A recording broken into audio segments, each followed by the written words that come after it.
প্রথম কবিতা। সুপ্রিয় শিক্ষার্থী বন্ধুরা, এই মুহূর্তে যে যেখান থেকে যুক্ত হয়েছে সবাইকে বিদ্যাবাড়ির পক্ষ থেকে আমি সালাম জানাচ্ছি। অনেক অনেক প্রীতি ও শুভেচ্ছা।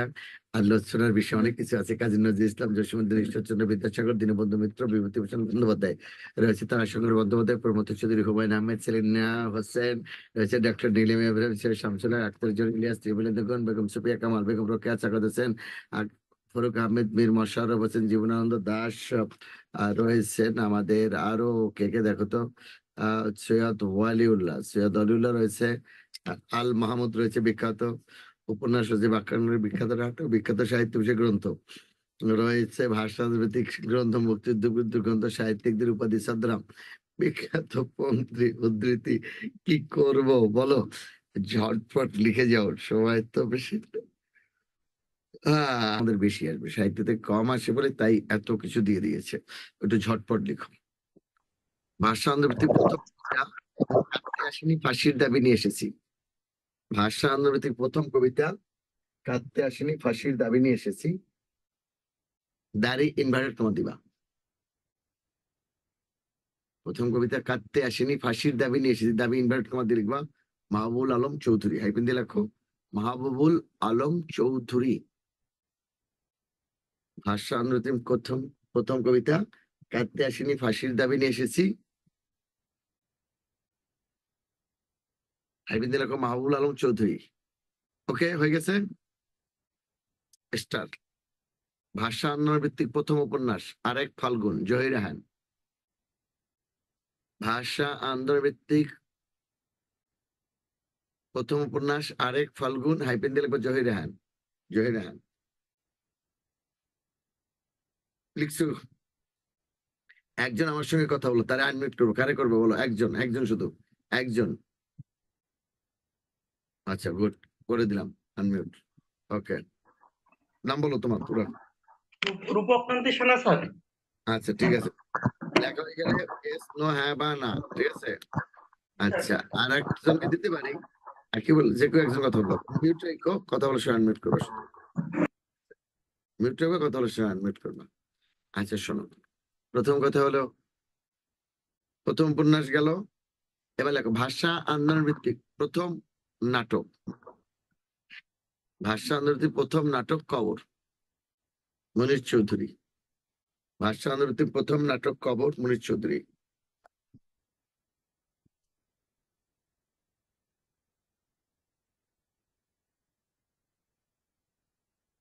ভাষা আন্দোলন ভিত্তিক প্রথম নাটক কবর, হাইফেন দিয়ে লিখবো মনির চৌধুরী, মনির চৌধুরী।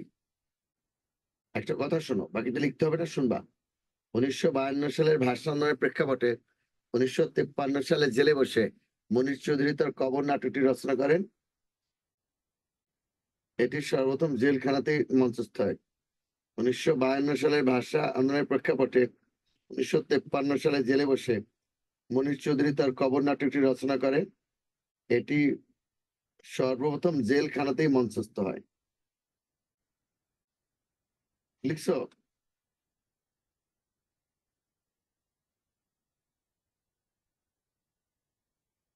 উনিশশো 52 সালের ভাষা আন্দোলনের প্রেক্ষাপটে 1953 সালে জেলে বসে মনির চৌধুরী তার কবর নাটকটি রচনা করেন।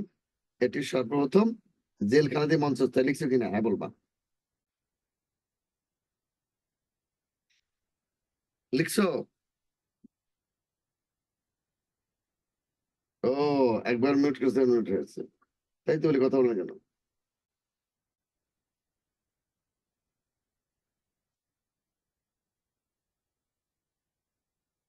1952 সালের ভাষণ, এবার ওইটা শুধু বলার জন্য, লেখার জন্য না, ঠিক আছে। সামনেই আসবো যেন দেখা যায় আমাকে, ঠিক আছে। ওকে, নেক্সট যাচ্ছি, এই সামনে আসছি যেন দেখা যায়। তাহলে ভাষা আন্দোলনের প্রথম কবিতা কাঁদতে আসেনি, ফাঁসির দাবি নিয়ে এসেছি, মাহমুদুল আলম চৌধুরী। ভাষা আন্দোলনের প্রথম আহ উপন্যাস হলো আরেক ফাল্গুন, জহির রায়হান। ভাষা আন্দোলনের প্রথম নাটক হলো কবর। এবার ভাষা আন্দোলন ভিত্তিক প্রথম চলচ্চিত্র জীবন থেকে নেয়া, জহির রায়হান। ভাষা আন্দোলন ভিত্তিক প্রথম চলচ্চিত্র জীবন থেকে নেয়া, জহির রায়হান।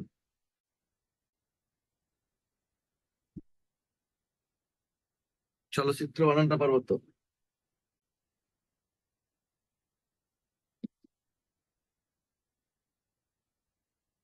জীবন থেকে জীবন থেকে নেয়া। যদি কোনো গ্রন্থের নাম গদ্য পদ্য উপন্যাস নাটক চলচ্চিত্র আসে তাহলে একটা ইনভার্টেড কমা দেবা, আর কারো বক্তব্য উদ্ধৃত হলে ডাবল দিবা। জীবন থেকে নেয়া।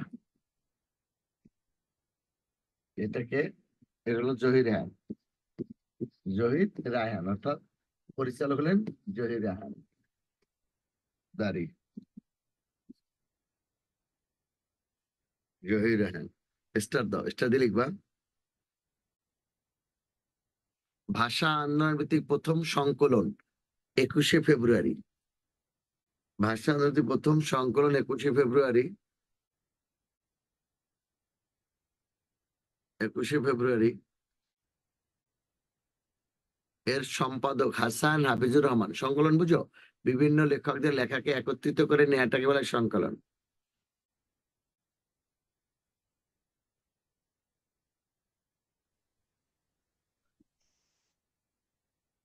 ভাষা আন্দোলনের প্রথম সংকলন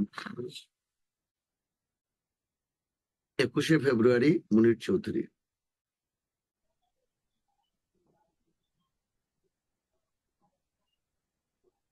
ভাষা আন্দোলনের প্রথম সংকলন 21শে ফেব্রুয়ারি, মুনির চৌধুরী। সরি, হাসান হাফিজুর রহমান। সম্পাদক হলেন হাসান হাফিজুর রহমান।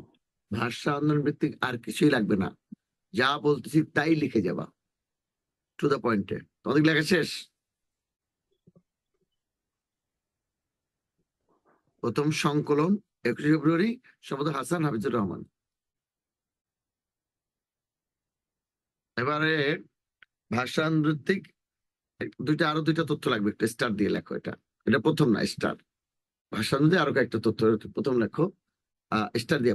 স্টার, প্রথমে একটা স্টার দাও। লিখবা নিরন্তর ঘন্টা ধ্বনি উপন্যাস, সেলিনা হোসেন। নিরন্তর ঘন্টা ধ্বনি উপন্যাস, সেলিনা হোসেন।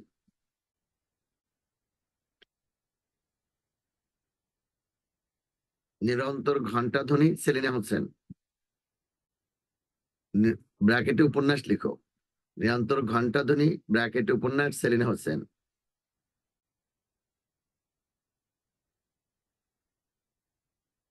বিবাহ ব্র্যাকেট লেখো নাটক, মমতাজ উদ্দিন আহমেদ।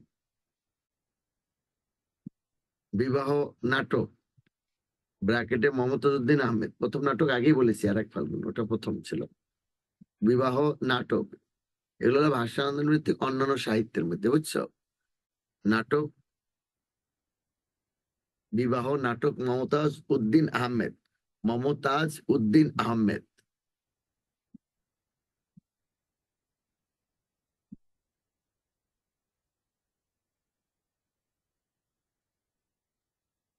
এবার লিখো স্টার। দেখো, আমার ভাইয়ের রক্তে রাঙানো 21শে ফেব্রুয়ারি আমি কি ভুলিতে পারি। আমার ভাইয়ের রক্তে রাঙানো 21শে ফেব্রুয়ারি আমি কি ভুলিতে পারি।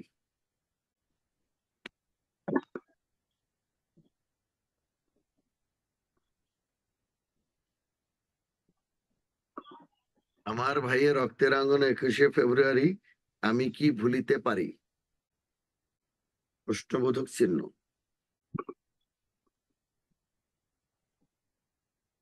ঠিক আছে? আমার ভাইয়ের রক্তে রাঙানো 21শে ফেব্রুয়ারি আমি কি ভুলিতে পারি, প্রশ্নবোধক চিহ্ন দিয়ে রাখো।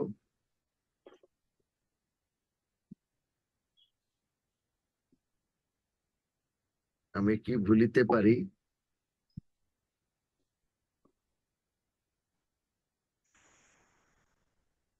গানটির গীতিকার আব্দুল গাফফার চৌধুরী।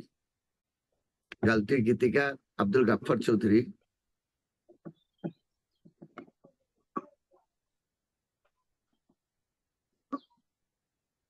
গীতিকার আব্দুল গাফফার চৌধুরী। গানটির স্যার। সুরকার আব্দুল লতিফ। গানটির প্রথম সুরকার আব্দুল লতিফ এবং বর্তমান সুরকার আলতাফ মাহমুদ। গানটির প্রথম সুরকার আব্দুল লতিফ, যদি আসে গানটির প্রথম সুরকারকে আব্দুল লতিফ, আর যদি আসে সুরকারকে তাহলে আলতাফ মাহমুদ। সুরকার আলতাফ মাহমুদ। আমার ভাইয়ের রক্তের আঙুন 21শে ফেব্রুয়ারি আমি কি ভুলিতে পারি। গানটির গীতিকার, প্রথম গীতিকার আব্দুল লতিফ আর বর্তমান গীতিকার আলতাফ মাহমুদ। আলতাফ মাহমুদ।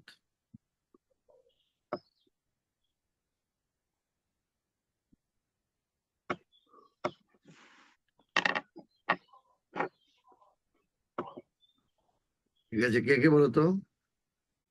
আব্দুল লতিফ এবং আলতাফ মাহমুদ। গেল, তাই না?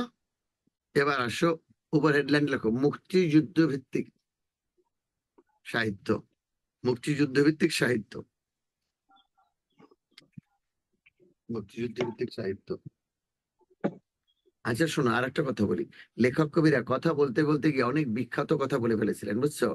এই লাইনগুলি তাদের ক্লাসিক্যাল লাইন। তোমরা এই পিডিএফটা ডাউনলোড করে নিবা। করে ডাউনলোড করতে পারলে ভালো, নাহলে মোবাইলে রেখে টানা পড়ে ফেলবা আর কি, গুরুত্বপূর্ণ তথ্যগুলো। বাট আমি বলে দিব নি কোন কার কি বিখ্যাত। আর ডিটেলস পড়তে হলে এক নজরুলই তো কত পড়তে হবে, বুঝছো না? এক নজরুলকে পড়তেই একটা ক্লাস লাগে, এক রবীন্দ্রনাথকে পড়লে এক ক্লাস। মুক্তিযুদ্ধ ভিত্তিক বাংলা সাহিত্য, প্রথম স্টার দিয়ে লেখো। মুক্তিযুদ্ধ ভিত্তিক প্রথম উপন্যাস রাইফেল, রটি, আওরাত, আনোয়ার পাশা। মুক্তিযুদ্ধ ভিত্তিক প্রথম উপন্যাস rifle, রটি, Aurat, Anwar Pasha.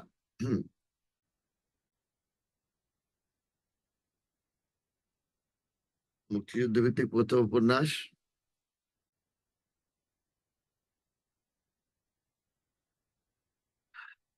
Rifle, রটি, Aurat. Rifle তো বুঝো, রটি মানে ব্রেথ, ওমান, আওরাত মানে ওমান।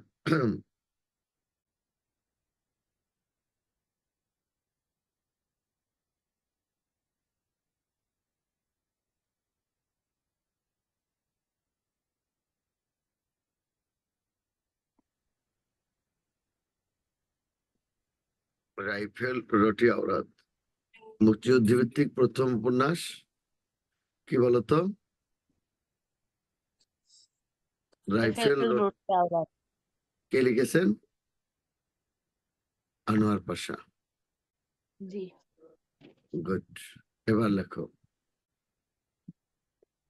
স্টার দিদি লিখে যাবা। এটা অন্য, এটা প্রথম না, এগুলো সব লেখো। নেকড়ে অরণ্য, কমা, নেকড়ে অরণ্য, নেকড়ে অরণ্য, কমা, কমা, নেকড়ে জাহান্নাম হইতে বিদায়, জাহান্নাম হইতে বিদায়, কমা, দুই হইতে সৈনিক, বিদায়, দুই সৈনিক। দুই সৈনিক। এটা হলো জলাঙ্গি। দুই সৈনিকের পরে জলাঙ্গি, জলাঙ্গি। শেখের সম্বরা, জলাঙ্গি, শেখের সম্বরা, দুই সৈনিক। মিউট রাখো একটু, নাহলে আমি মিউট করে দেবো। আর একটা বলেছিলাম বলতো, জাহান্নাম হইতে বিদায়, মনে আছে? নেকড়ে অরণ্য, জি জাহান্নাম হইতে বিদায়, দুই সৈনিক, জলাঙ্গি, শেখের সম্বরা। লেখা শেষ? জি স্যার। ব্র্যাকেটে লেখো উপন্যাস শওকত ওসমান। উপন্যাস হাইফেন দিয়ে লিখবা, এরকম ব্র্যাকেট লিখবা কি জানো? দুই উপন্যাস ধরো, উপন্যাস শওকত ওসমান, শওকত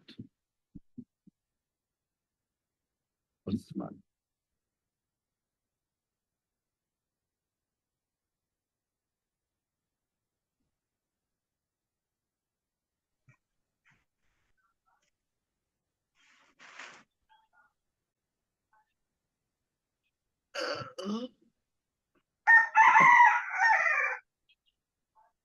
দেখছো?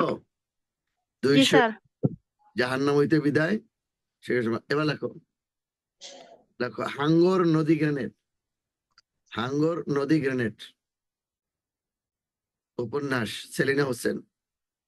হাঙ্গর নদী গ্রেনেড উপন্যাস সেলিনা হোসেন।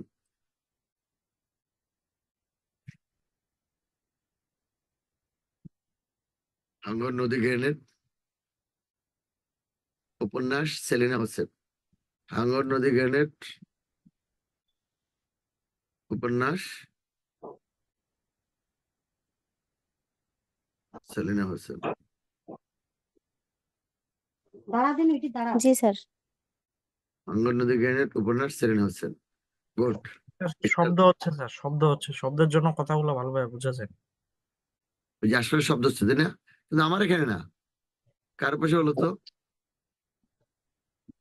যার পাশে হচ্ছে সে যদি মিউট করে রাখে তাহলে এটা বুঝে ফেলছো, ঠিক আছে। আচ্ছা, এবার লেখো, স্টার দাও, স্টার দিয়ে লেখো। পায়ের আওয়াজ পাওয়া যায়, কাব্য নাটক সৈয়দ শামসুল হক। পায়ের আওয়াজ পাওয়া যায়, কাব্য নাটক সৈয়দ শামসুল হক। পায়ের আওয়াজ পাওয়া যায়, কাব্য নাটক সৈয়দ শামসুল হক।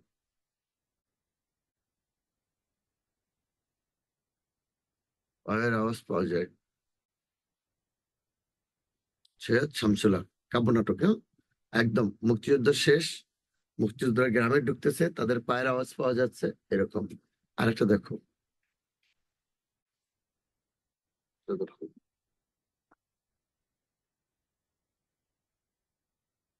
বকুলপুরের স্বাধীনতা।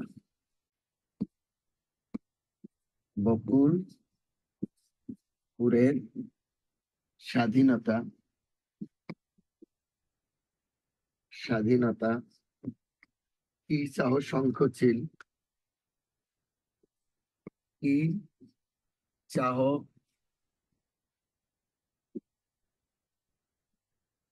শঙ্খচিল,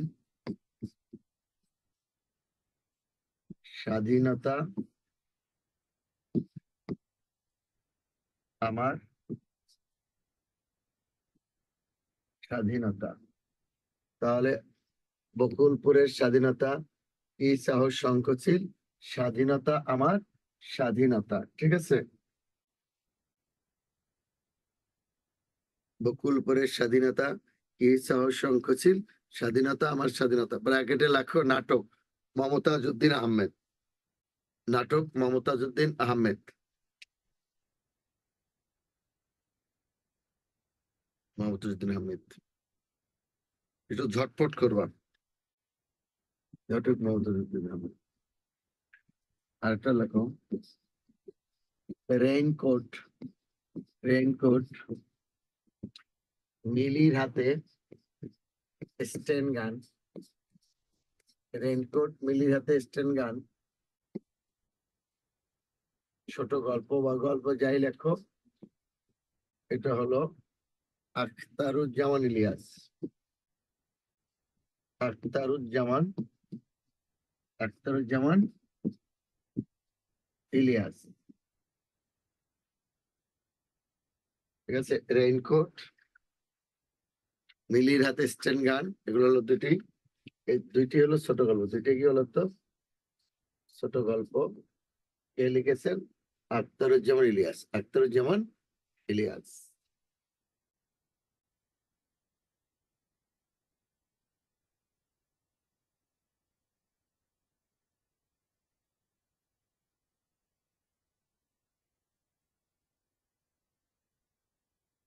দেখছো ভাইয়া? ডান। হ্যাঁ, এবার আসো, এবার আসো একাত্তরের দিনগুলি, স্মৃতিকথা জাহানারা ইমাম। একাত্তরের দিনগুলি, স্মৃতিকথা জাহানারা ইমাম।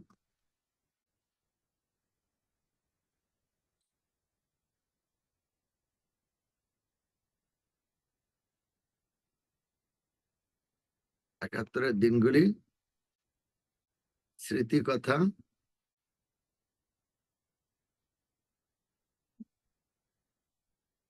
ব্র্যাকেটে লেখো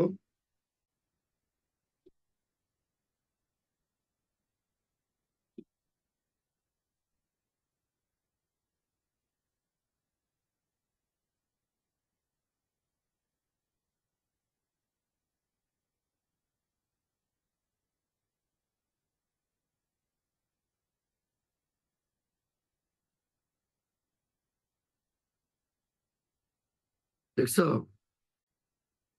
জাহানারা ইমাম স্মৃতিকথা। এবার লাগে ৭১-এর ডায়েরি স্মৃতিকথা। ৭১-এর ডায়েরি স্মৃতিকথা সুফিয়া কামাল। ৭১-এর দিনগুলি কে লিখেছেন? জাহানারা ইমাম স্মৃতিকথা। আর ৭১-এর ডায়েরি স্মৃতিকথা সুফিয়া কামাল। ৭১-এর দিনগুলি আর একটা হলো ৭১-এর ডায়েরি। ঠিক আছে, ওকে। আচ্ছা, তোমাদের সাথে কি এটা আমার প্রথম ক্লাস না আর আগে একটা ক্লাসে ছিল? ভাই বলো তো, এটাই প্রথম ক্লাস? লেখো, আমি বীরঙ্গনা বলছি প্রবন্ধ। ৭১-এর দিনগুলি জাহানারা ইমাম। ৭১-এর ডায়েরি সুফিয়া কামাল স্মৃতিকথা। সবাইকে মিউট করে দেন। আরেকটা বলবো, একটা লেখো, আমি বীরঙ্গনা বলছি প্রবন্ধ ডক্টর নীলিমা ইব্রাহিম। আমি বীরঙ্গনা বলছি প্রবন্ধ ডক্টর নীলিমা ইব্রাহিম। ডক্টর নীলিমা ইব্রাহিম। আচ্ছা, তোমরা কি জানো তোমাদের গ্রামারের থেকে সবচেয়ে বেশি নাম্বার আসবে? জানো কিনা? Yes or no?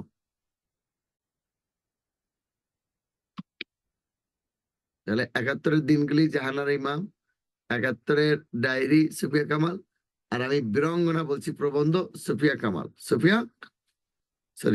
প্রবন্ধ হলো ডক্টর নীলিমা ইব্রাহিম। ৭১-এর দিনগুলি স্মৃতিকথা জাহানারা ইমাম। ৭১-এর ডায়েরি স্মৃতিকথা সুফিয়া কামাল। আর তাহলে আরেকটা কি ৭১ নিয়ে কি আছে বলতো? দিনগুলি ডায়েরি। আর একটা হলো আমি বীরঙ্গনা বলছি প্রবন্ধ নীলিমা ইব্রাহিম। আচ্ছা, আর যদি আসে এর বাইরে একটা কথা শুনো, ৭১-এর চিঠি কি ধরনের? তুমি বলবা মুক্তিযোদ্ধাদের লেখা পত্র সংকলন ৭১-এর চিঠি। এটা প্রকাশ করছে প্রথম আলো। ৭১-এর চিঠি কাদের সংকলন? মুক্তিযোদ্ধাদের লেখা পত্র সংকলন। আশা করি এই জায়গাটা চলবে। আরেকটা লেখো, নিষিদ্ধ লোবান উপন্যাস। নিষিদ্ধ লোবান উপন্যাস সৈয়দ শামসুল হক। নিষিদ্ধ লোবান উপন্যাস সৈয়দ শামসুল হক।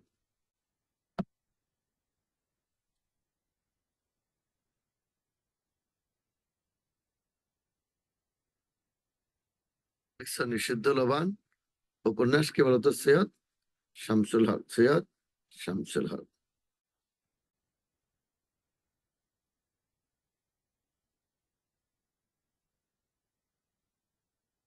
নিষিদ্ধ লোবান সৈয়দ শামসুল হক। ঠিক আছে, ওকে।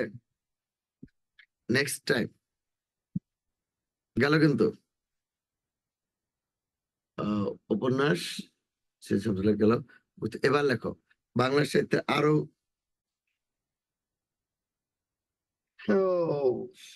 মুক্তিযুদ্ধ ভাষণ আপাতত গুরুত্বপূর্ণ গেল। বিখ্যাত উপন্যাস নাটক এগুলো চলে আসবে না। বিখ্যাত পংক্তি উদ্ধৃতি। আচ্ছা শোনো, পংক্তি বা উদ্ধৃতির কোনো সিলেবাস সাধারণত হয় না, বুঝছো? কারণ তুমি ছোটবেলায় যে থেকে পড়ে আসছো এখান থেকে বিখ্যাত কবিতার লাইন খুব মনোযোগ দিয়ে শোনো। ওটা লিখাবো না এখন, লিখে দেখলে আসল তথ্যগুলো বাদ পড়ে যাবে। একটা কবিতার লাইন লিখতে গেলে 10টা তথ্য লেখা যায়, বুঝছো না? সেটা হলো ছোটবেলায় কি পড়েছি, পাখি সব করে রব রাতি পোহাইলো, কাননে কুসুম করি সকলি ফুটিল, রাখাল গরুর পাল লয়ে যায় মাঠে, শিশুগণ দেয় মন নিজ নিজ পাঠে। একটা প্রশ্ন করছে, খুব ভালো একটা প্রশ্ন, শুনবা কি করছে? লিখছে প্রবন্ধটা কি বুঝাইয়া দেন।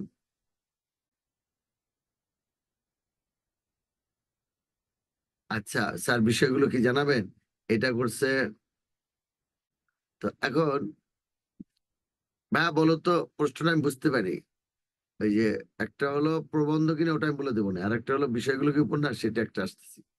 বলো কি প্রশ্ন করছে, একজন আনমিউট করে বলো বলো বলো, দ্রুত বলো, ঝটপট। তাহলে ওটা আসসালামু আলাইকুম স্যার। বলো। স্যার নিষিদ্ধ লবণ এটা কি স্যার উপন্যাস নাকি এটা প্রবন্ধ? উপন্যাস, উপন্যাস, উপন্যাস। জি আর স্যার।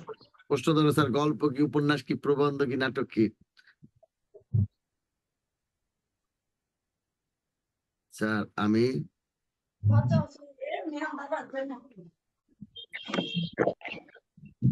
আবার মৃত্যু দিলাম কিন্তু, নাহলে এই যে আওয়াজ হয়, এই আওয়াজ হলে তোমার সবার কষ্ট হয়।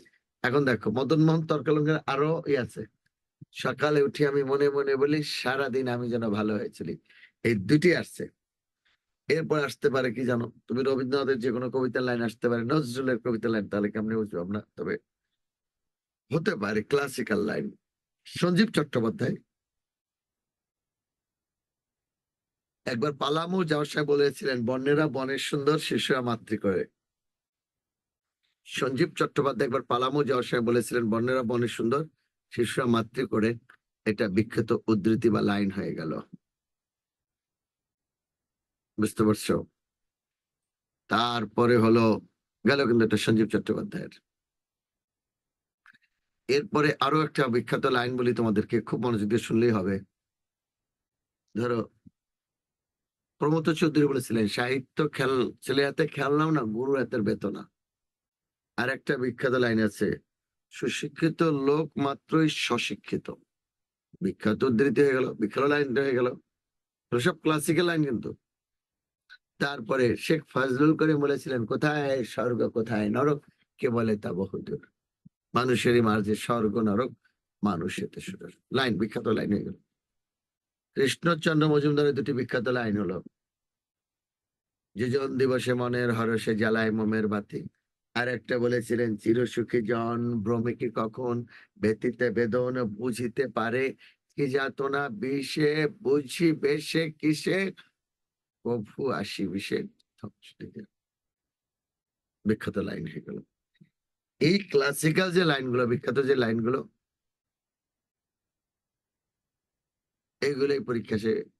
আমি এখন তোমাদেরকে একটা প্রশ্ন করি, ভাইয়া কি বলেছো বলো তো? আচ্ছা, এইগুলো লিখতে গেলে সময় নষ্ট হবে অনেক আর কি, এখন এই জন্য বলে রাখলাম, রেকর্ড থাকবে, দরকার হলে দেখে নিও, আর নাহলে নিজের এইখান থেকে দাগাই নিয়ে পড়ে নিও। বাস, হয়ে গেল।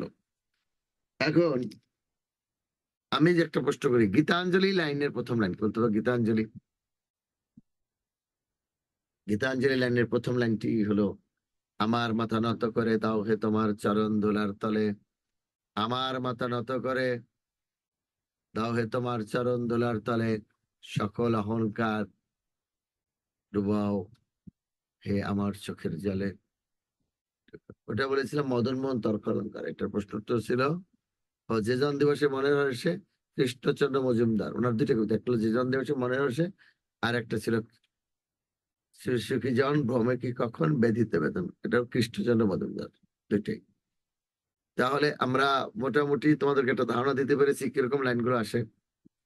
এর বাইরে যে কোনো গানও হয়, লালনের যে কোনো গান হতে পারে, খাঁচারে ভেতর অচিন পাখি কেমনে আসে যায়, অথবা আমার বাড়ির পাশে আর শ্রীনগর, সেথায় এক পড়শি বসত করে, আমি একদিনও না দেখিলাম তারে, কি কব সেই পড়শির কথা, ও তার হেস্ত পদস্কন্ধ মাথা নাই রে।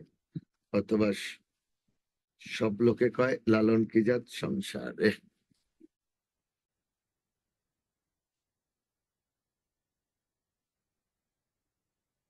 ঠিক আছে।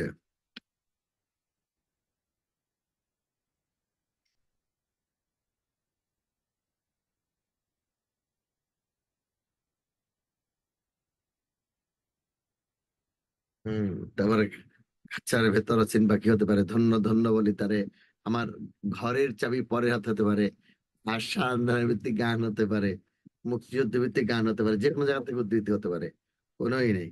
আচ্ছা, আর এখন কি রইলো? বিখ্যাত উপন্যাস, বিখ্যাত নাটক, বিখ্যাত সাহিত্য বিষয়। আচ্ছা, এটা বলবো না, ছদ্মনাম উপাধি লেখকদের আলোচনার মধ্যে চলে আসবে, বুঝছো? পঙ্ক্তি বা উদ্ধৃতি বুঝে ফেলছো। আর এ পর্যন্ত কোনো কথা আছে কিনা তোমরা একটু দ্রুত ঝটপট করে নিবা। ওকে, কোনো প্রশ্ন থাকলে করতে পারো, আমি মূল আলোচনায় চলে যাচ্ছি এখন।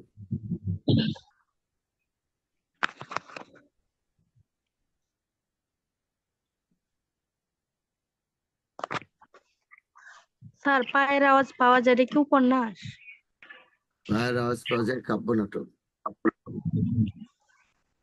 স্যার, আমাদের চিঠিপত্র অংশটা বাদ রয়ে গেছে, ওইটা কি আপনি নেবেন নাকি ওই পূজারি স্যার নেবে? যদি সেটা তো বিরস, চিঠিপত্র অংশটা বাদ রয়ে গেছে। বুঝছো? স্যার যেহেতু গ্রামার পড়ান তো, রান্নাঘর পরিষ্কার করে এলেন। বুঝছো? ওই টেবিলটা মোছা দিয়ে লাইন। আচ্ছা, এটা কোথায় রান্নাঘর পরিষ্কার করবে, টেবিলে মশা দিবে, এটা কি লাগবে? ঘর মুছা ইয়া করেন রসুন আরে ভাই কাটতে মাল তো বলতেন না টেবিল পরিষ্কারের কথা। এটা কি এখানে আমাদের লাগবে? স্যার আমি বীরাঙ্গনা বলছি এটা স্যার আমার ভাইয়ের রক্তের আমিষ হচ্ছে। এটা তো বলছি না, আব্দুল গাফফার চৌধুরী, আমি বীরাঙ্গনা বলছি। হ্যাঁ, স্যার বিখ্যাত গান বাদ পড়লো। বিখ্যাত গান বলা শুরু করছিলাম, এই যে লালনের গান, হাসান রাজার আর শাহ আব্দুল করিমের গান, এই যে বুঝছো, বাউল গান, শাহ আব্দুল করিম, লালন ফকির। স্যার আমাদের তো বলছিলাম যে আমাদের ক্লাস আজকে শেষ, তাহলে ওই যে চিঠিপত্র অংশটা ওইটা তো বাদ রয়ে গেল। এটা কি গ্রামার দেখেন নাই? আরে ওটা তো ফুজাইল স্যার নিবে। বুঝছো, ওদের ক্লাস তো শেষ। রোজার ক্লাস শেষ, আমার ক্লাস ক্লাস। মাত্র 3টা ক্লাস হয়েছে। আচ্ছা শোনো, এরপরও যদি মনে করো যে এটা হয় নাই, তাহলে আমি আছি। আচ্ছা শোনো, গল্পে গল্পে কাহিনী থাকবে, চরিত্র থাকবে, কিন্তু সাইজ ছোট হবে, তাহলে এটা গল্প বা ছোট গল্প। আর কাহিনী থাকবে, চরিত্র থাকবে, এটা যদি বড় হয় তাহলে উপন্যাস হয়, বিশাল হলে উপন্যাস। আর তাহলে গল্প আর উপন্যাস হবে তফাৎ কি? কাহিনী থাকবে, চরিত্র থাকবে, প্লট হবে ছোট গল্প। কাহিনী থাকবে, চরিত্র হবে, প্লট হবে বড় উপন্যাস। সমস্যাটা কোথায়?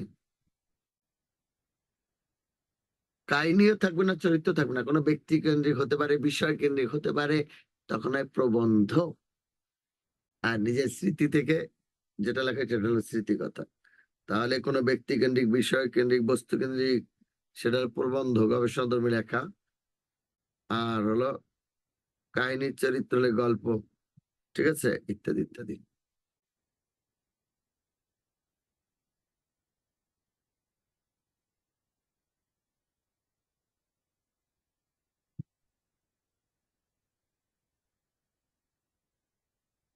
এবার আসো, তাহলে গল্প, উপন্যাস, প্রবন্ধ, এর মধ্যে তফাৎটা বুঝতে পারছো? সবার আগে লিখো, লেখো, স্টার দিয়ে লিখবা। বাংলা সাহিত্যের প্রথম ছোট গল্পকার রবীন্দ্রনাথ ঠাকুর, ঝটপট। বাংলা সাহিত্যের প্রথম ছোট গল্প লিখে কলম দাও, ছোট গল্প লিখে কলম দিলে সবচেয়ে ভালো। ছোট গল্প,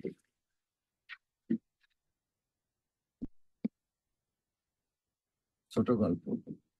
তোমরা একজন প্রস্তাব করেছো এই পিপিটিটা দাগাই দেবো কিনা, এটা দাগাই দিতে গেলে অনেক, একজন রাইটারও ঠিক মতো করা যাবে না, কারণ প্রত্যেক রাইটারকে খুলতে হবে, খুলে বড় করতে হবে, বড় করে আস্তে আস্তে করে টেনে, তারপর তার যা যা, এভাবে পড়তে গেলে আচ্ছা একজন রাইটারই 2জন বা 3জন শেষ করতে পারবো।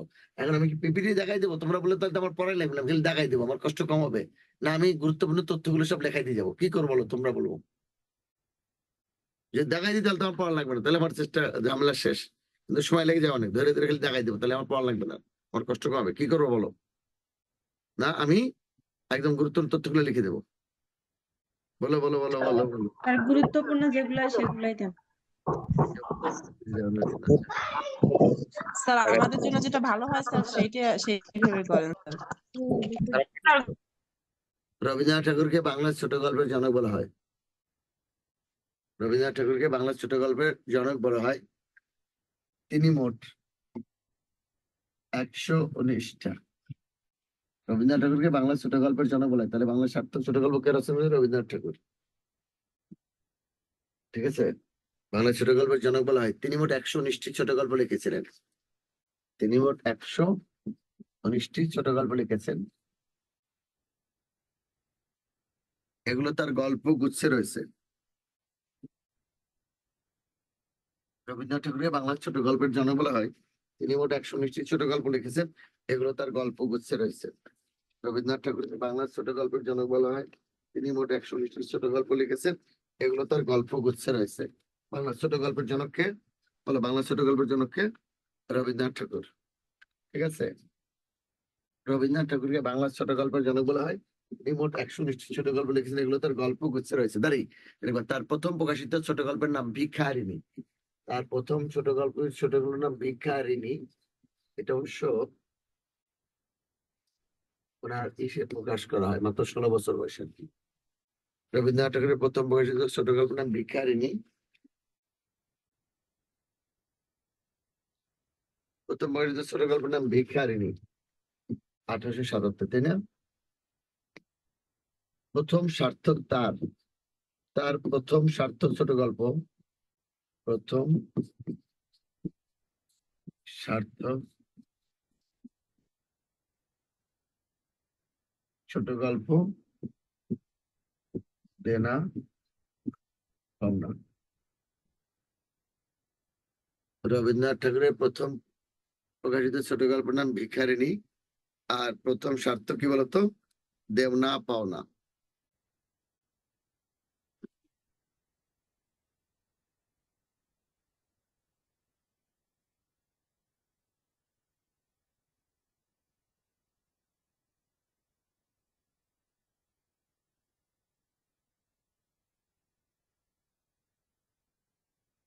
রবীন্দ্রনাথ ঠাকুরের প্রথম প্রকাশিত ছোট গল্পের নাম ভিখারিণী এবং দেনা পাওনা তার প্রথম প্রকাশিত সার্থক ছোট গল্প। দাঁড়িয়ে দাও। দেনা পাওনা তার প্রথম প্রকাশিত সার্থক ছোট গল্প। তাহলে রবীন্দ্রনাথের প্রথম প্রকাশিত ছোট গল্পের নাম কি বলতো? ভিখারিণী, এবং দেনা পাওনা তার প্রথম প্রকাশিত সার্থক ছোট গল্প দেনা পাওনা।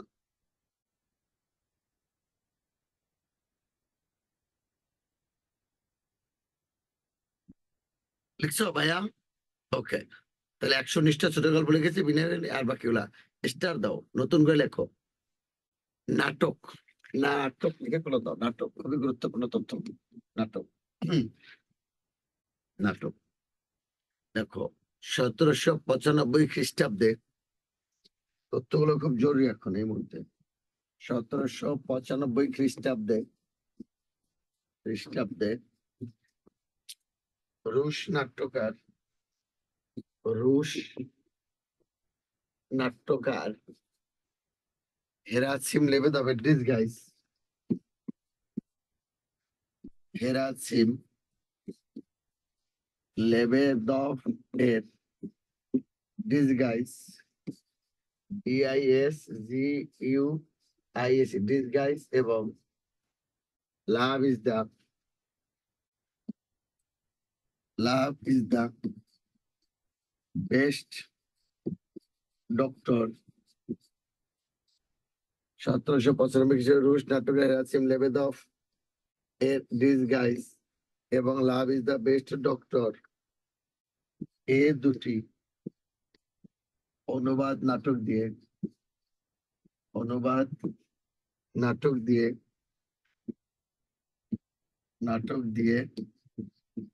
বাংলা নাটক তার যাত্রা শুরু করে।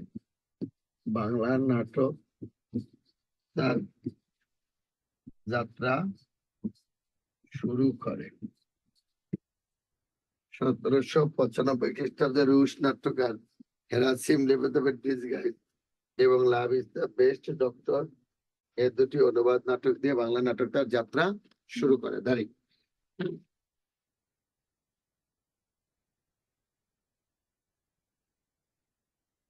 এটা হয়ে গেলে এটা পরে পরে লিখবো। শেষ লেখা।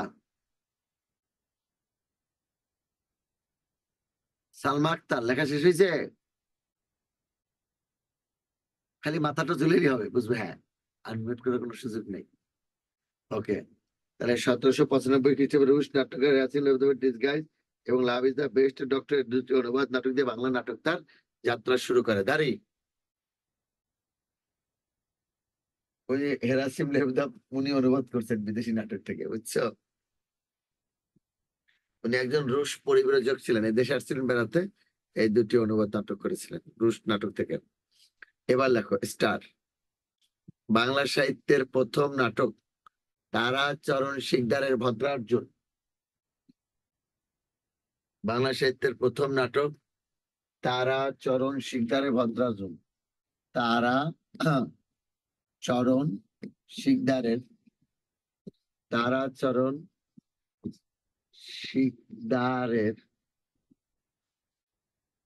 ভদ্রার্জুন। বাংলা সাহিত্যের প্রথম নাটক তারাচরণ শিকদারের ভদ্রার্জুন, 1852। দাঁড়িয়ে দাও। একই বছর যোগেশ চন্দ্র গুপ্ত রচনা করেন কীর্তি বিলাস। ঠিক আছে, তাহলে তারাচরণ শিকদারের ভদ্রার্জুন আর যোগেশ চন্দ্র গুপ্ত রচনা করেন কীর্তি বিলাস। একই বছর মানে হলো 1852। দাঁড়িয়ে দাও, লিখবা 1854 সালে, পরের প্যারায় পরেরটা দিয়ে লিখতে পারো। 1854 সালে রাম নারায়ণ তর্করত্ন। 1854 সালে রাম নারায়ণ তর্করত্ন তার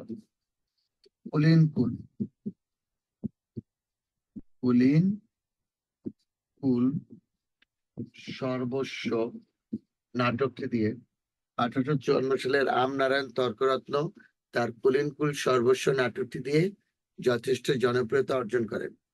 1854 সালে রাম নারায়ণ তর্করত্ন তার কুল সর্বস্ব নাটকটি দিয়ে যথেষ্ট জনপ্রিয়তা অর্জন করেন। 1854 সালে রাম নারায়ণ তর্করত্ন তার কুল সর্বস্ব নাটকটি দিয়ে যথেষ্ট জনপ্রিয়তা অর্জন করেন। দাঁড়িয়ে দাও,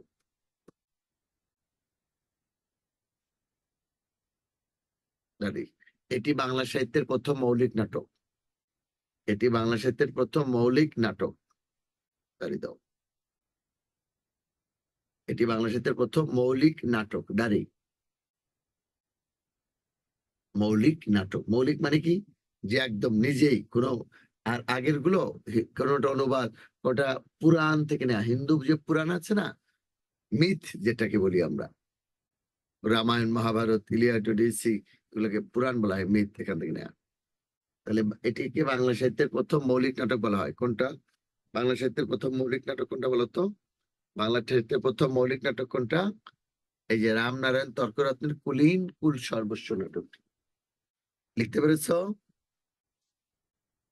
প্রথম। এবার লেখো, বাংলা সাহিত্যের প্রথম সার্থক নাটক মাইকেল মধুসূদন দত্তের শর্মিষ্ঠা।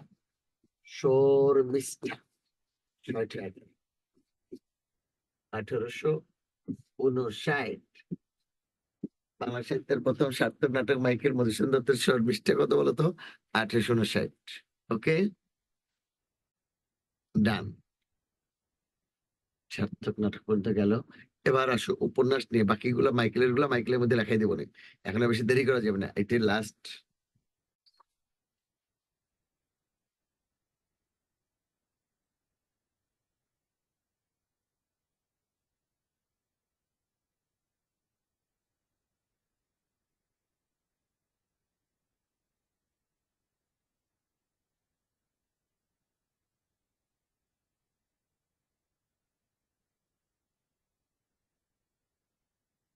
এটা হয়ে গেছে তোমাদের? এটা কি হয়ে গেছিল তোমাদের? হ্যাঁ বলবা, হ্যাঁ বলো, হয়ে গেছে? হয়েছে? স্যার রবীন্দ্রনাথ মাইকেলেরটা হয়েছে স্যার। ও, রবীন্দ্রনাথ মাইকেল, বঙ্কিম চট্টোপাধ্যায়, শরৎচন্দ্র মনে আছে। চট্টোপাধ্যায়, হ্যাঁ, মানিক বন্দ্যোপাধ্যায়। মনে আছে। এবার উপন্যাস লিখো।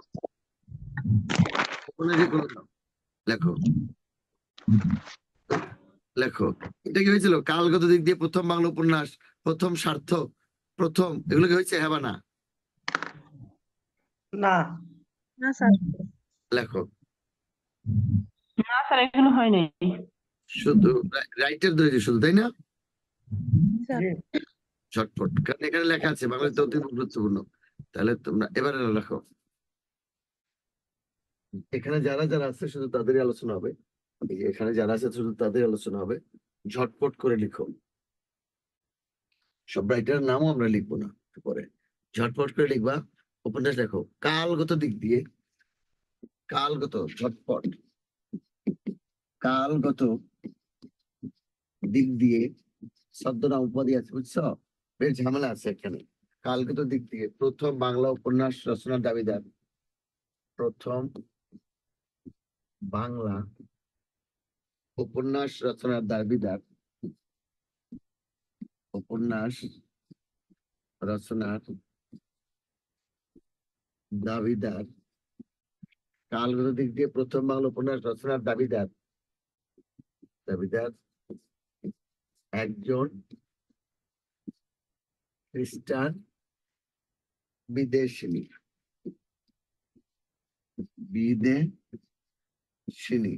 হাইফেন দিয়ে লেখো হ্যানা ক্যাথরিন ব্যালেন্স। কালগত দিক দিয়ে প্রথম বাংলা উপন্যাস রচনার দাবিদার একজন খ্রিস্টান বিদেশিনী। নাম কি বলতো? হ্যানা ক্যাথরিন ব্যালেন্স। তাই লিখবা।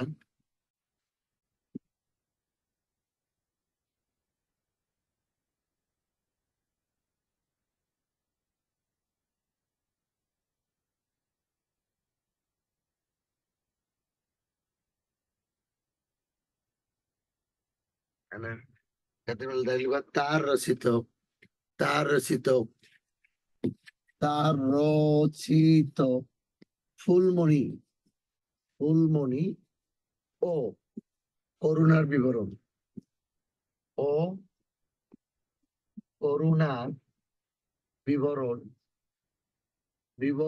গ্রন্থটিকে, তার রচিত ফুলমণি ও করুণার বিবরণ গ্রন্থটিকে একটা, এই পর্যন্ত 1852। তার রচিত ফুলমণি ও করুণার বিবরণ গ্রন্থটিকে বাংলা উপন্যাস রচনার প্রাথমিক প্রচেষ্টা হিসেবে ধরা হয়। স্যার বিদেশিনীর পরে ওটা কি লিখছেন? হ্যানা ক্যাথরিন ব্যালেন্স, তিনটে জফলা। হ্যানা একটা, ক্যাথরিন একটা, ব্যালেন্স একটা। হ্যানা ক্যাথরিন ব্যালেন্স তার রচিত ফুলমণি ও করুণার বিবরণ গ্রন্থটিকে বাংলা উপন্যাস রচনার প্রাথমিক প্রচেষ্টা হিসেবে ধরা হয়। তার রচিত ফুলমণি ও করুণার বিবরণ গ্রন্থটিকে বাংলা উপন্যাস রচনার প্রাথমিক প্রচেষ্টা হিসেবে ধরা হয়। দাঁড়িয়ে দাও। ফুলমণি ও করুণার বিবরণ প্রথম বাংলা উপন্যাসের প্রাথমিক প্রচেষ্টা হিসেবে ধরা হয়। দাঁড়ি। এবার যাও। বাংলা সাহিত্যের প্রথম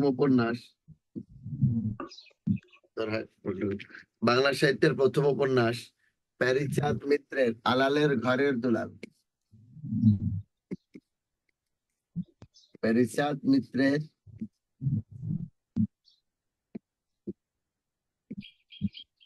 আলালের ঘরের দুলাল। বাংলা সাহিত্যের প্রথম উপন্যাস প্যারীচাঁদ মিত্রের আলালের ঘরের দুলাল। বলতো বাংলা সাহিত্যের প্রথম উপন্যাস কি বলতো? প্যারীচাঁদ মিত্রের, সবাইকে মিউট করে দেন, নয়েজ হচ্ছে। প্যারীচাঁদ মিত্রের আলালের ঘরের দুলাল। আচ্ছা, তোমরা কি কেউ ওই বইটা কালেক্ট করতে পারছিলা? ওই যে লহরী বাংলা বইটা? লহরী বাংলা বইটা আমি খোঁজ নিয়েছি, কিন্তু লাইব্রেরিতে পাওয়া যাচ্ছে না, অ্যাভেলেবেল। উপায় নাই, এখানে একজন উপায় নাই। বলে তারা জিজ্ঞেস করতে কেমন লেগেছে। আসসালামু আলাইকুম। বলো ভাইয়া, বলো। ওয়ালাইকুম আসসালাম। তাহলে প্রথম প্রচেষ্টা আর প্রথম একটা বলো, আনমিউট করে বলতে পারবা যে কেউ। আলালের ঘরের, লহরী বইটা আমি লাইব্রেরিতে খোঁজ নিয়েছিলাম, কিন্তু অ্যাভেলেবেল নাই স্যার। এই না, আর একটা ভাইয়া সালাম দিছিল, কি যেন বলতে চেয়েছিল। জি স্যার, ও বলতে চাচ্ছে আপনি যা লেখাচ্ছেন বইয়েতে পাচ্ছি না আমাদের, এই জন্য। কোনো বই পাচ্ছ না? ওই যে আমাদের লেকচার শিট না, আমি ক্লাস করছি, বা লেকচার শিট 12। হায় হায়, তাহলে কি হবে? আমি তো তাহলে কি করতে পারি বলো? আচ্ছা, সবই আছে স্যার, বইতে সবই আছে, আপনি যা করাচ্ছেন। এবার স্টার দিয়ে লেখো। এর সমাধান আমি কয়েক মিনিট পরে দিচ্ছি। দেখো, বাংলা সাহিত্যের প্রথম উপন্যাস বঙ্কিমচন্দ্র চট্টোপাধ্যায়ের দুর্গেশ নন্দিনী। আর লাগবে না, সার্থক। বাংলা সাহিত্যের সার্থক উপন্যাস বঙ্কিমচন্দ্র চট্টোপাধ্যায়ের দুর্গেশ নন্দিনী 1865। আর লাগবে না, এই পর্যন্ত শেষ। উপন্যাস রাখো। প্রথম গেল সার্থক 1865। ডান। আচ্ছা, তোমরা কি জানো? স্টার দিতে লেখো। পেরিচাঁদ মিত্রের ছদ্মনাম টেক্সার ঠাকুর, তবে তার উপাধি হলো ডিফেন্স অফ বেঙ্গল। পেরিচাঁদ মিত্রের ছদ্মনাম হলো টেক্সার ঠাকুর, তবে তার উপাধি হলো ডিফেন্স অফ বেঙ্গল। পেরিচাঁদ মিত্রের ছদ্মনাম হলো তো টেক্সার ঠাকুর, আর তার উপাধি কি? Defence of Bengal.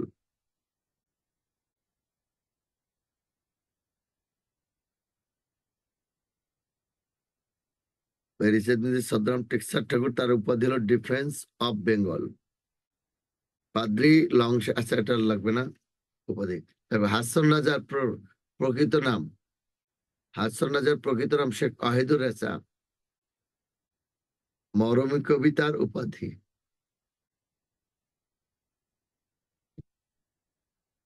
হাসন রাজার প্রকৃত নাম ওয়াহিদুর রেজা, মরমী কবিতার উপাধি। হাসন রাজার উপাধি কি বলতো? মরমী কবি। দাঁড়ি কারে বলতে হবে? হাসন রাজার প্রকৃত নাম হলো ওয়াহিদুর রেজা, তার উপাধি হলো মরমী কবি। মরমী কবি, দাঁড়িয়ে দাও।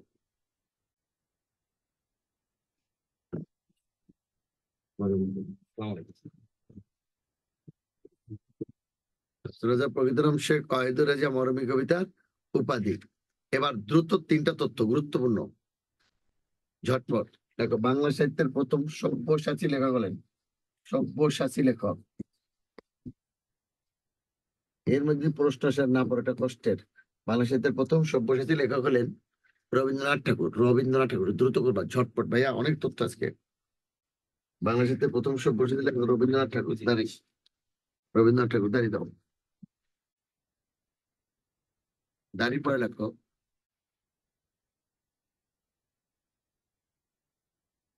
রবীন্দ্রনাথের পরে একমাত্র বুদ্ধদেব বসুকে সার্থক সব্যসাচী লেখক বলা যায়।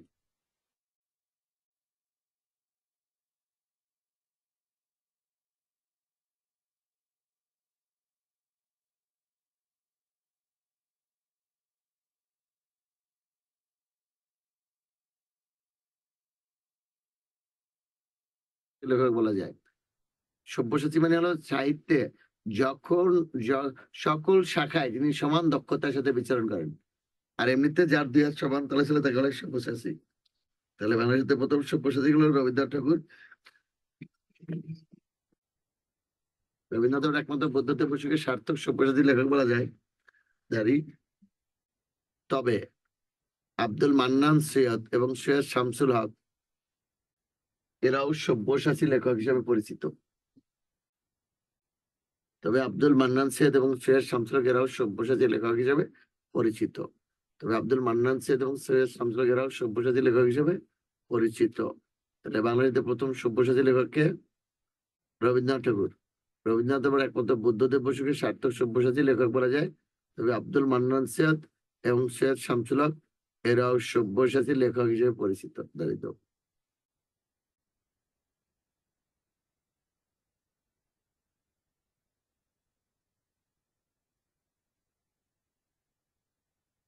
আব্দুল মান্নান সৈয়দ এবং সৈয়দ শামসুল হক সব্যসাচী লেখক হিসেবে পরিচিত। তুমি দেখতে পাচ্ছ ভাইয়া? কথা বললো। আর কোনো প্রশ্ন থাকলে কইরো, সমস্যা নেই। রবীন্দ্রনাথ একমাত্র সব্যসাচী লেখক বলে। বাংলাদেশের প্রথম সব্যসাচী লেখক রবীন্দ্রনাথ ঠাকুর। রবীন্দ্রনাথের পর একমাত্র বুদ্ধদেব বসুকে সার্থক সব্যসাচী লেখক বলা যায়। আব্দুল মান্নান সৈয়দ এবং সৈয়দ শামসুল হক এরাও সব্যসাচী লেখক হিসেবে পরিচিত। স্যার প্যারিচাঁদ আমার মিত্রের উপাধিটা কি বললেন স্যার? কবিতা প্যারিচাঁদ মিত্রের উপাধিটা লেখা হয়েছে। স্যার বাংলা সাহিত্যের প্রথম সার্থক উপন্যাস বঙ্কিমচন্দ্র চট্টোপাধ্যায়ের, আর লিখতে পারি নাই বাকিটুকু। কেন আপু? স্যার পরে আরেকটা বলে ফেলছেন যে স্যার হাসন রাজার প্রকৃত নামটা একটু বলতেন যদি। শেখ ওয়াহিদুর রেজা। আচ্ছা, তাহলে সব্যসাচী কে? প্রথম সব্যসাচী হলো রবীন্দ্রনাথ ঠাকুর। স্যার রবীন্দ্রনাথ প্যারিচাঁদ মিত্রের ছদ্মনামটা কি স্যার? টেক্সার ঠাকুর। তো হয় না স্যার একের স্যার মরমী কবিটা কি বলতে কি বোঝায়? মানবীকে বলতে বোঝায় যাদের সাথে সৃষ্টিকর্তা একটা নিবিড় যোগাযোগ স্থাপন করার চেষ্টা করে যে সাহিত্যে, মরমী কবি বলা হয়, বুঝছো?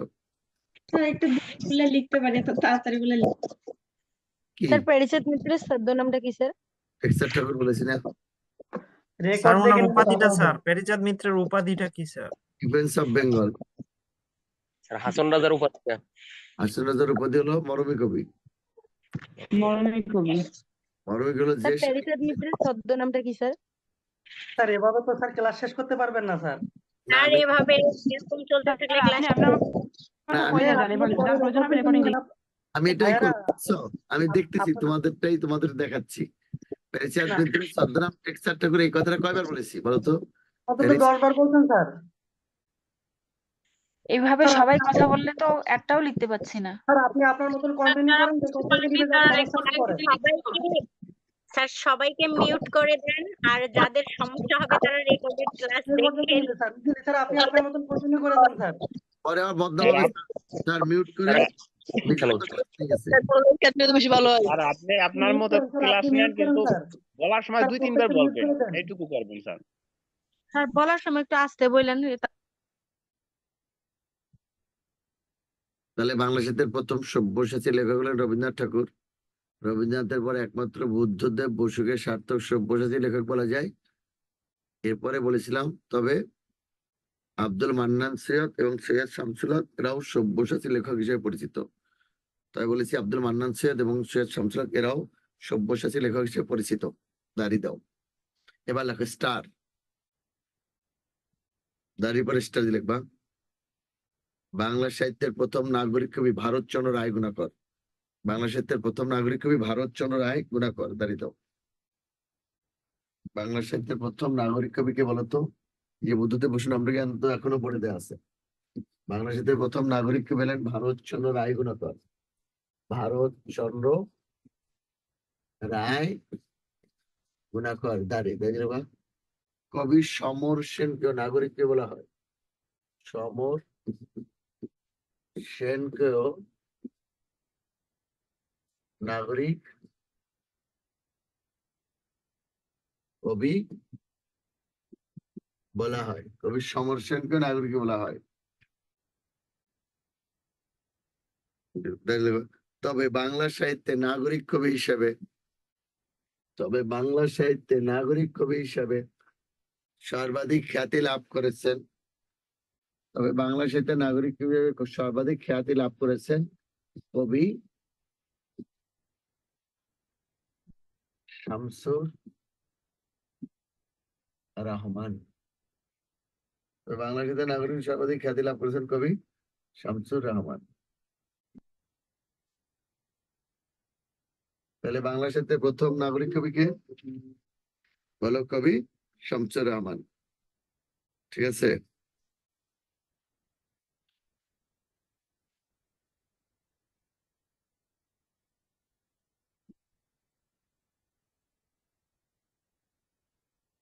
তাহলে বাংলা সাহিত্যের প্রথম নাগরিক কবি কে? এরপরে ক্লাস কাটলে দেখবে আরো শুনতে দেখো।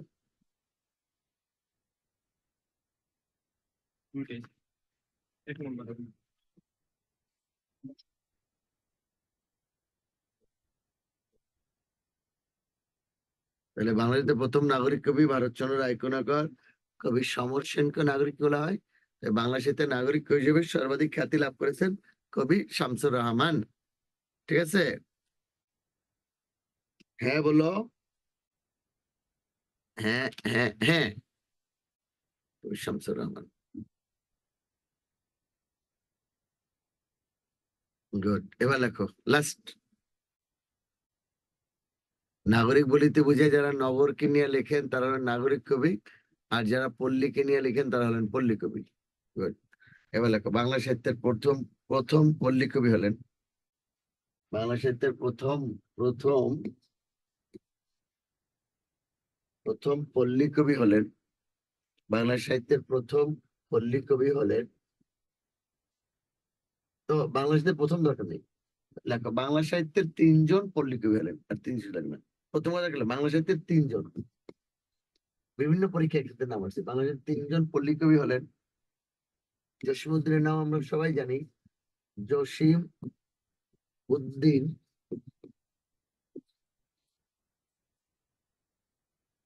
কুমুদ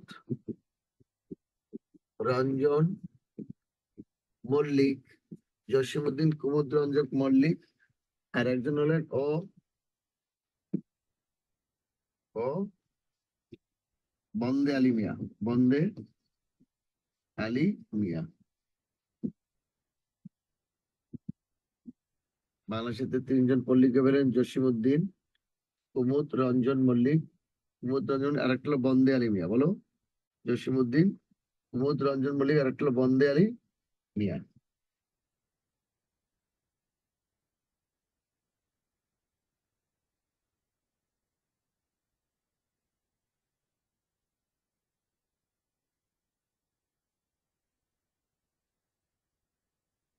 তিনজন পল্লী কবি হলেন জসিমউদ্দিন, কুমুদ রঞ্জন মল্লিক, আর একটা হলো বন্দে আলী মিয়া।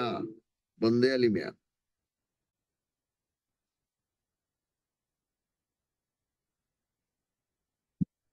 জসিমউদ্দিন, কুমুদ রঞ্জন মল্লিক এবং বন্দে আলী মিয়া।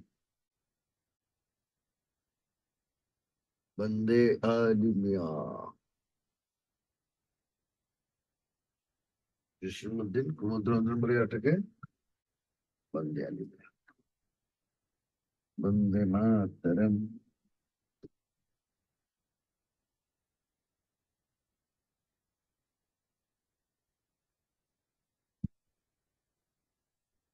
জসিমউদ্দিন, কুমুদ রঞ্জন মল্লিক, একটা হলো বন্দে আলী মিয়া।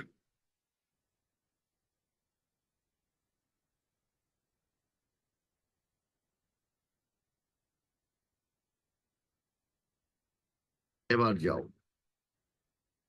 বাংলা সাহিত্যের তিনজন পল্লী কবি কে কে বলতো? জসিমউদ্দিন, কুমুদ রঞ্জন মল্লিক, আর বন্দে আলী মিয়া। জসিমউদ্দিন, কুমুদ রঞ্জন মল্লিক, আর বন্দে আলী মিয়া। ওকে, ওকে, ডান। এবার আসো, আর লাস্ট তাড়াতাড়ি দেখো, বাংলাদেশের প্রথম বিদ্রোহী কবি ইসমাইল হোসেন সিরাজি।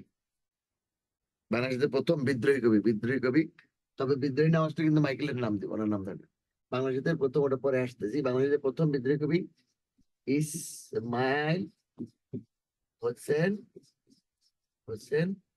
সিরাজি। সিরাজি। বাংলা সাহিত্যের প্রথম বিপ্লবের কবি মাইকেল মধুসূদন দত্ত। বাংলা সাহিত্যের প্রথম বিদ্রোহী কবি ইসমাইল হোসেন সিরাজি। বাংলা সাহিত্যের প্রথম বিপ্লবের কবি মাইকেল মধুসূদন দত্ত। তবে বাংলা সাহিত্যে বিদ্রোহী কবি হিসাবে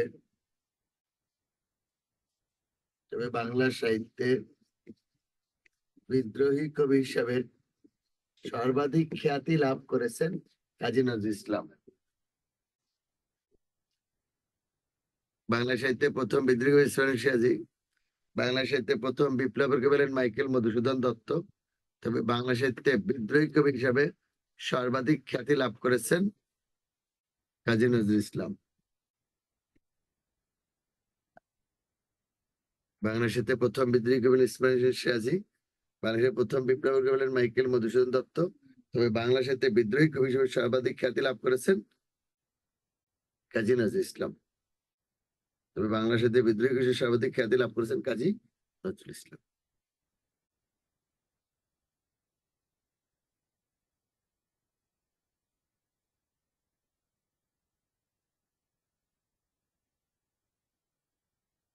কাজী নজরুল ইসলাম। এখন একটা নোট লেখো, প্রথম বিদ্রোহী হিসেবে ইসমাইল হোসেন সিরাজির নাম না থাকলে মাইকেল মধুসূদন দত্তের নাম দিতে হবে। প্রথম বিদ্রোহী কবি হিসেবে ইসমাইল হোসেন সিরাজির নাম না থাকলে মাইকেল মধুসূদন দত্তের নাম দিতে হবে। আচ্ছা, যত দ্রুত সম্ভব লেখো কাজী নজরুল ইসলাম। কাজী নজরুল ইসলাম।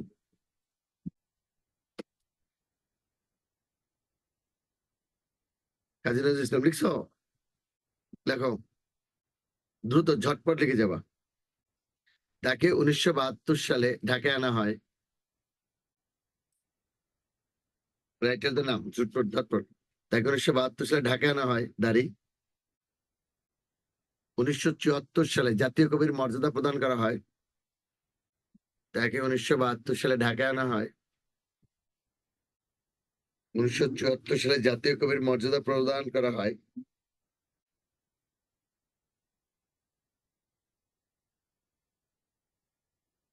তাকে 1972 সালে ঢাকা আনা হয়। 1974 সালে জাতীয় কবির মর্যাদা প্রদান করা হয় এবং 1976 সালে তাকে বাংলাদেশের নাগরিকত্ব প্রদান করা হয় এবং 1976 সালে তাকে বাংলাদেশের নাগরিকত্ব প্রদান করা হয়।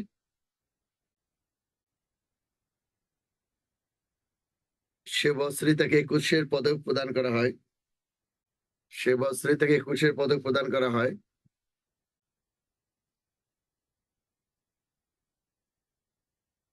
এবং তিনি মারা যান।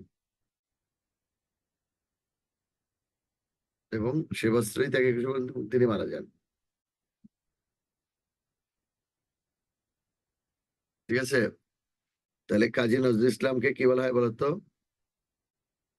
কাজী নজরুল ইসলামকে বাংলাদেশের জাতীয় কবি বলা হয়।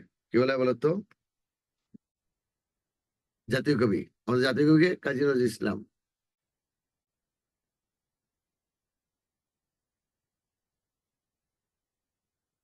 প্রথম বলেছি কাজী নজরুল ইসলাম 1972 সালে বাংলাদেশে আনা হয়। 1974 সালে তাকে জাতীয় কবির মর্যাদা প্রদান করা হয়। 1976 সালে তাকে 21 পদক প্রদান করা হয়। 21 পদক। 21 পদক। এবং সে বছরে তিনি মারা যান।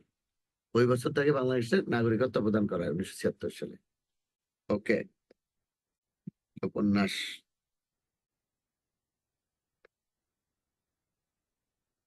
এবার লেখো নজরুল উপন্যাস।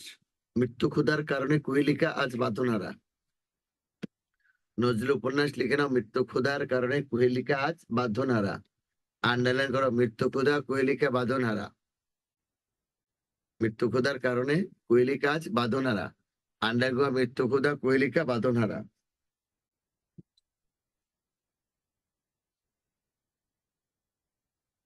মৃত্যু ক্ষুধা কুহেলিকা বাঁধনহারা।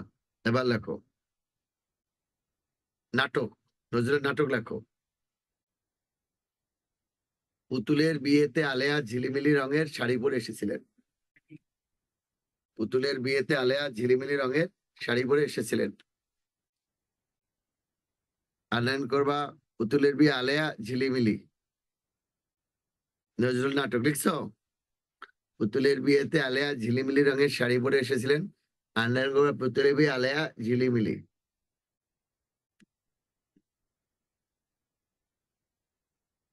উল্লেখযোগ্য কাব্যগ্রন্থ: অগ্নিবীণা, বিশ্বের বাসী, ভাঙার গান। দেখো, অগ্নিবীণা, বিশ্বের বাসী, ভাঙার গান।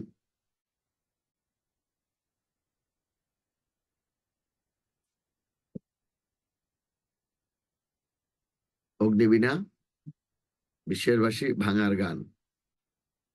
ঠিক আছে,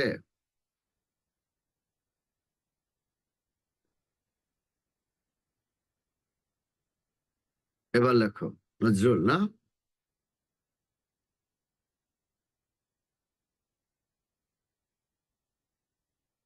লিখছো?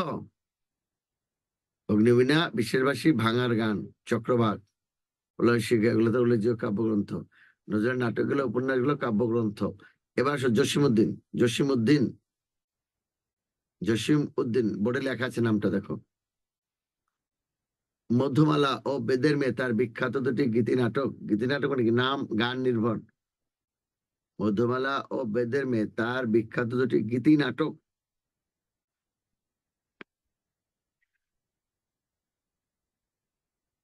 গীতি নাটক কি বলতো? যে নাটক গানে গানে হয় না। কি নাটক বলতো? মধুমালা ও বেদের মেয়ে। মধুমালা ও বেদের মেয়ে তার দুটি বিখ্যাত গীতি নাটক।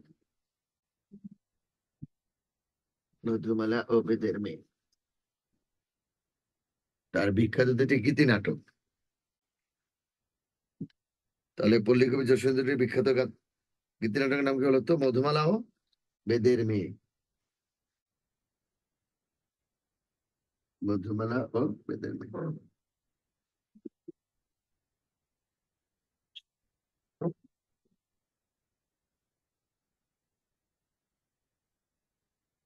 এবার লেখো বিখ্যাত কাহিনী কাব্য।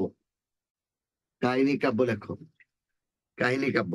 নকশিকাঁথার মাঠ, সুজন বাদিয়ার ঘাট ও মা যে জননী কান্দে। কাহিনী কাব্য লিখো নকশিকাঁথার মাঠ, সুজন বাদিয়ার ঘাট ও মা যে জননী কান্দে। কাহিনী কাব্য কি? নকশিকাঁথার মাঠ, সুজন বাদিয়ার ঘাট ও মা যে জননী কান্দে। বিখ্যাত কাহিনী কাব্য। আমি আবার বলতেছি, পল্লী কবি জসীমউদ্দীনের বিখ্যাত কাহিনী কাব্য হলো নকশিকাঁথার মাঠ, সুজন বাদিয়ার ঘাট ও মা যে জননী কান্দে। মা যে জননী কান্দে। নকশিকাঁথার মাঠ, সুজন বাদিয়ার ঘাট ও মা যে জননী কান্দে।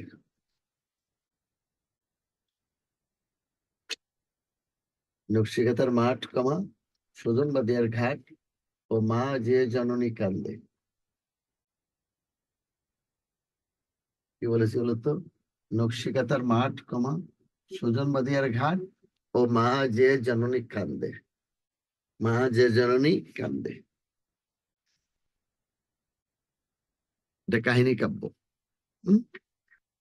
ডাইলি বেস্টার তার প্রথম প্রকাশিত কাব্যের নাম রাখালি। তার প্রথম প্রকাশিত কাব্যের নাম রাখালি।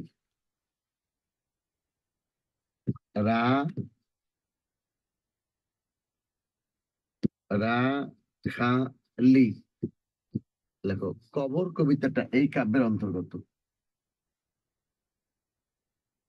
তার প্রথম প্রকাশিত কাব্যের নাম রাখালি। কবর কবিতাটা এই কাব্যের অন্তর্গত।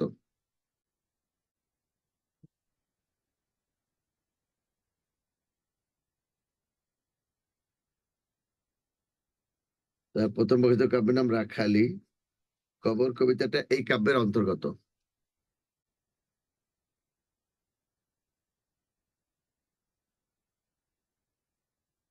তার প্রথম প্রকাশিত কাব্যের নাম রাখালি। কবর কবিতাটা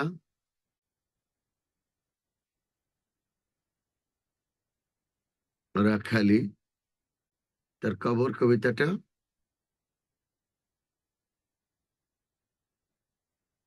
তার প্রথম প্রকাশিত কাব্য রাখালি। কবর কবিতাটা এই কাব্যের অন্তর্গত। কবর কবিতাটা কি বলতো? এই কাব্যের অন্তর্গত। দ্রুত ঝটপট লেখো। ঈশ্বরচন্দ্র বিদ্যাসাগর। ঈশ্বরচন্দ্র বিদ্যাসাগর, ওই যে লেখা আছে বোর্ডে কিন্তু নাম, ঝটপট। ঈশ্বরচন্দ্র বিদ্যাসাগর দায়ী রাখো। স্টার দিয়ে লিখবা। তাকে বাংলা গদ্যের জনক বলা হয়। তাকে বাংলা গদ্য সাহিত্যের জনক বলা হয়, বা বাংলা গদ্যের জনক বলা হয়। বাংলা গদ্যের জনককে বলতো? বাংলা গদ্যের জনক ঈশ্বরচন্দ্র বিদ্যাসাগর। বাংলা গদ্যের জনক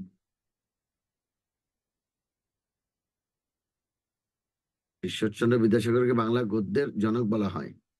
ঠিক আছে, ওকে।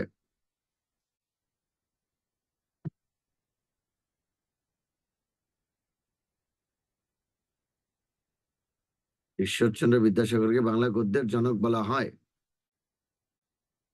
দাঁড়িয়ে দাও।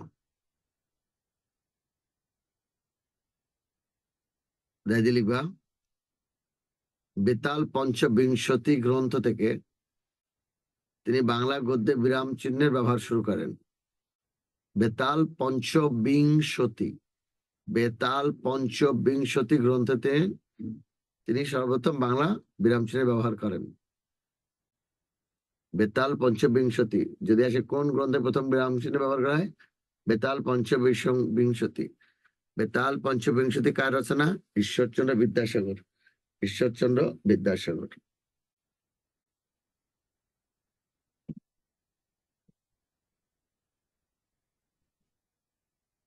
বেতাল পঞ্চবিংশতি।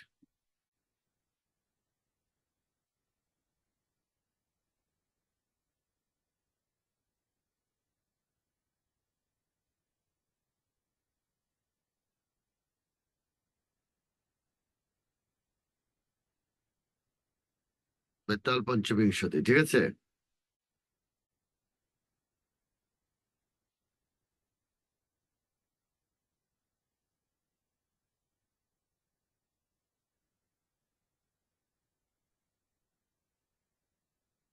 এবার লেখো, স্টার দিয়ে লিখবা প্রভাবতী সম্ভাষণ তার মৌলিক গ্রন্থ। প্রভাবতী সম্ভাষণ, প্রভাবতী সম্ভাষণ তার মৌলিক গ্রন্থ। মৌলিক বুঝে নিজে যেটা লিখছেন, কিন্তু বেতাল পঞ্চবিংশতিও তার অনুবাদ, হিন্দি বৈতল পদ্ধতি।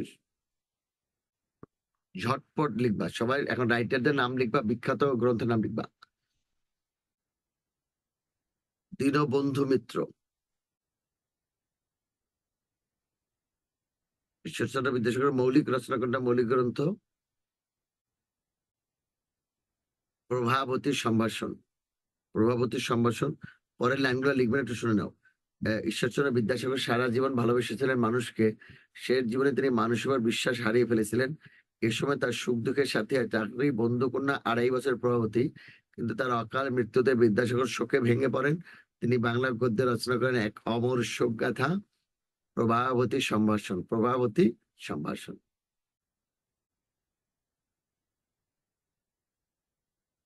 এবার দীনবন্ধু মিত্র, দেখো স্টার দিয়ে লিখবা নীল দর্পণ, ব্র্যাকেটে লেখো নাটক, বা স্টার দিয়ে লেখো নীল দর্পণ তার বিখ্যাত নাটক। কথা শেষ। কথা ক্লিয়ার না ভেজা? তাই না? আচ্ছা, নীল দর্পণ তার বিখ্যাত নাটক কার? দীনবন্ধু মিত্র। মনে থাকে যেন, লেখা শেষ। দীনবন্ধু মিত্র, স্টার দিয়ে লিখবা নীল দর্পণ তার বিখ্যাত নাটক। কাজ শেষ, কিন্তু দীনবন্ধু মিত্র আর আসবে না, যা আসার। বিভূতিভূষণ বন্দ্যোপাধ্যায়, ঝটপট করবা, বিভূতিভূষণ বন্দ্যোপাধ্যায়। বিভূতিভূষণ বন্দ্যোপাধ্যায়, স্টার দিয়ে লেখো বিখ্যাত উপন্যাস পথের পাঁচালী, বা পথের পাঁচালী তার বিখ্যাত উপন্যাস। বিখ্যাত উপন্যাস কি বলতো? পথের পাঁচালী তার বিখ্যাত উপন্যাস। পথের পাঁচালী, পথের পাঁচালী তার বিখ্যাত উপন্যাস। বিভূতিভূষণ বন্দ্যোপাধ্যায়, পথের পাঁচালী। এবার লিখবা ওই দুইটা চরিত্র আছে জানো, অপু আর দুর্গা। অপু এবং দুর্গা এই উপন্যাসের কেন্দ্রীয় চরিত্র। অপু দুর্গা।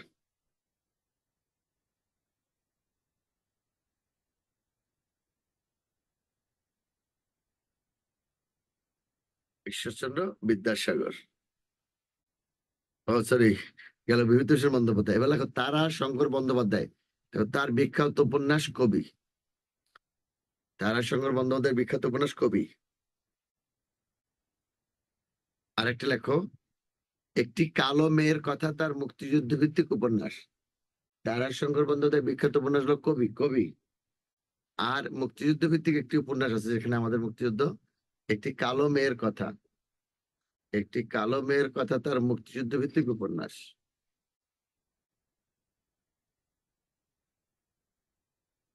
তারাশঙ্কর বন্দ্যোপাধ্যায়। লেখো প্রমথ চৌধুরী। প্রমথ চৌধুরী। আমি খুবই গুরুত্বপূর্ণ তথ্যগুলো দিয়েছি, একদম না হলেই যেটা নয় পড়বা তোমরা তোমাদের মতো। আমি যেটা আসার মতো যে যে রাইটের গুরুত্বপূর্ণ গুলো দিয়ে দিচ্ছি একদম সাজেশন আকারে। তোমাদের কষ্ট হচ্ছে? তাহলে আমরা লিখবো না, তাহলে খালি আলোচনা করে যাব। তোমাদের কষ্ট হচ্ছে কিনা? Yes or no? তাই বলো না।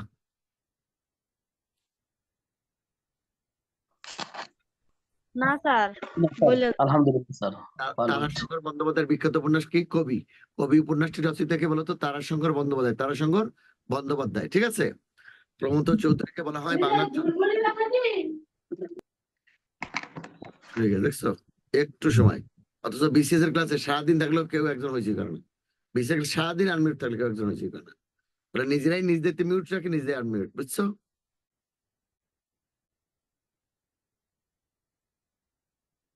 এবার লেখো তারাশঙ্কর বন্দ্যোপাধ্যায় গেল কবি। এবার প্রমথ চৌধুরীকে বলা হয় বাংলা চলিত গদ্যরীতির প্রবর্তক। দাঁড়িয়ে লিখবা 1914 সালে তার সম্পাদনায় প্রকাশিত। 1914 সালে তার সম্পাদনায় প্রকাশিত সবুজ পত্র পত্রিকাটি। 1914 সালে তার সম্পাদনায় প্রকাশিত সবুজ পত্র পত্রিকাটি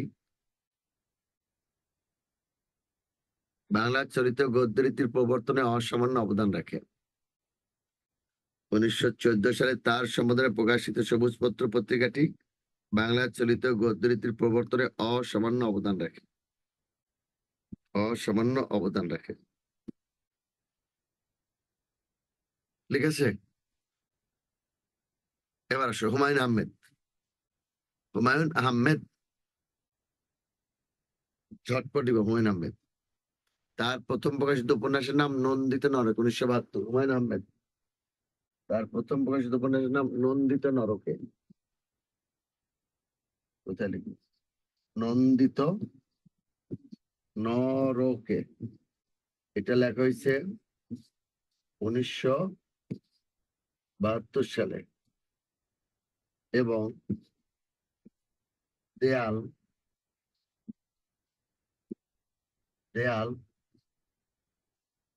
2012 তার সর্বশেষ প্রকাশিত উপন্যাস।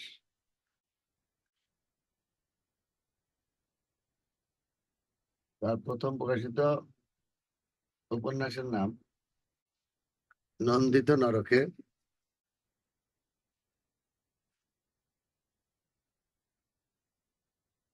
তার প্রথম প্রকাশিত উপন্যাসের নাম নন্দিত নরকে এবং দেয়াল তার সর্বশেষ প্রকাশিত উপন্যাস।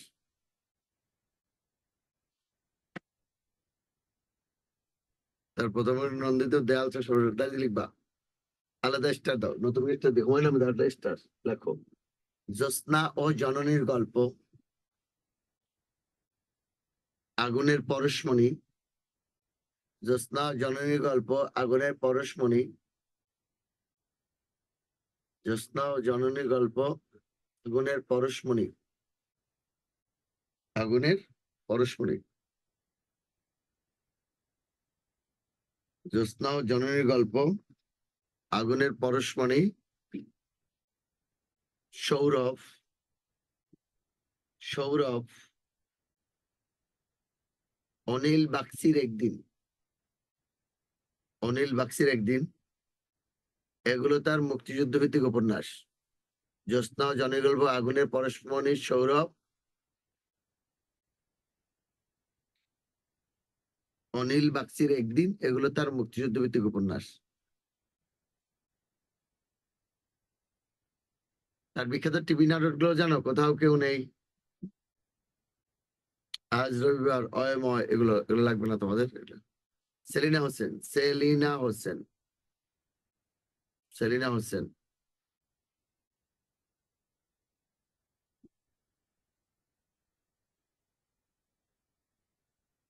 অনিল বাগচির একদিন, অনিল বাগচির একদিন।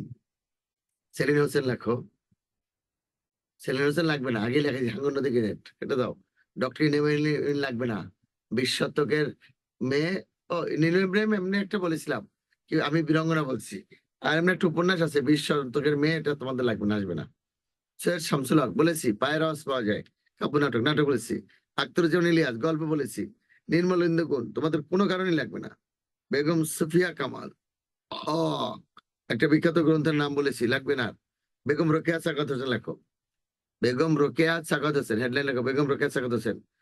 সুফিয়া কামাল, নীলিম ইব্রাহিম, যে বইয়ের নাম লিখছি ওগুলো পড়ে ফেললে হবে। আমি বীরাঙ্গনা বলছি আর 71-এর ডায়েরি। আচ্ছা, লিখছো? বেগম রোকেয়া সাকাত হোসেন লেখো। তাকে বাংলা নারী জাগরণের অগ্রদূত বলা হয়, ওনার উপরে আশা গুরুত্বপূর্ণ। তাকে বাংলা নারী জাগরণের অগ্রদূত বলা হয়, দাঁড়িয়ে দাও। তাকে বাংলা নারী জাগরণের অগ্রদূত বলা হয়। তার রচিত গ্রন্থগুলো দেখো।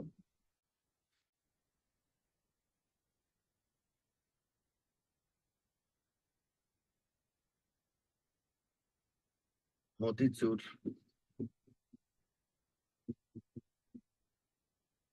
সুলতানার স্বপ্ন, স্বপ্ন, মতিচুর, সুলতানার স্বপ্ন,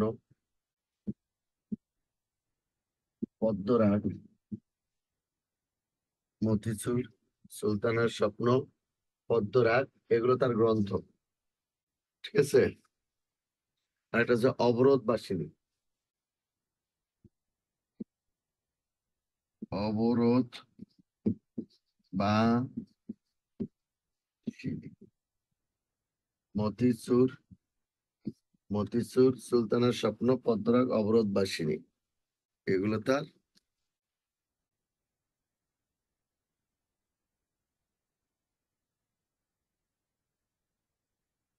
মতিচুর, সুলতানার স্বপ্ন, অবরোধ বাসিনী, এগুলো তার উল্লেখযোগ্য গ্রন্থ আর কি। এর মধ্যে মতিচুর হলো পদ্মরাগ উপন্যাস, মতিচুর হলো গল্প, সুলতানের স্বপ্ন কল্পকাহিনী, অবরোধবাসিনী গল্প। অবরোধবাসিনী গল্প, মতিচুর প্রবন্ধ, সুলতানের স্বপ্ন কল্পকাহিনী, এটাকে গল্প বলেছে। একটা হলো পদ্মরাগ, পদ্মরাগ হলো উপন্যাস, পদ্মরাগ উপন্যাস। এগুলো লাগবে না, এগুলো খালি বলে গেলাম আর কি, বাট গ্রন্থগুলো নাম মনে রেখো। বেগম রোকেয়া সাহেব। এবার লেখো ফরুক আহমেদ, ফরুক আহমেদ, ফরুক আহমেদ, ফরুক আহমেদ। দেখো ঝটপট লিখো ভাইয়া। দেখো তাকে ইসলামী রেনেসার কবি বলা হয়। ফরুক আহমেদ কি বলে বলতো? তাকে ইসলামী রেনেসার কবি বলা হয়।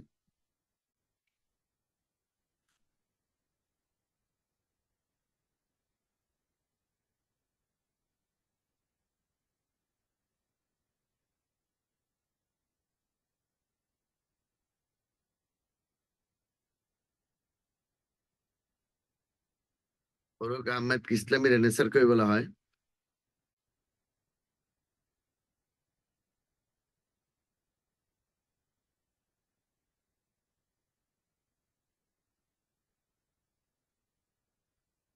লিখছো?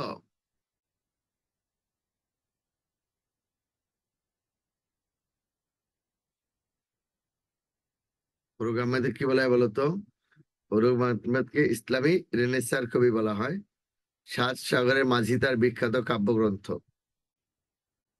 ফরুক আহমেদকে ইসলামী রেনেসার কবি বলা হয়। সাত সাগরের মাঝি তার বিখ্যাত কাব্যগ্রন্থ।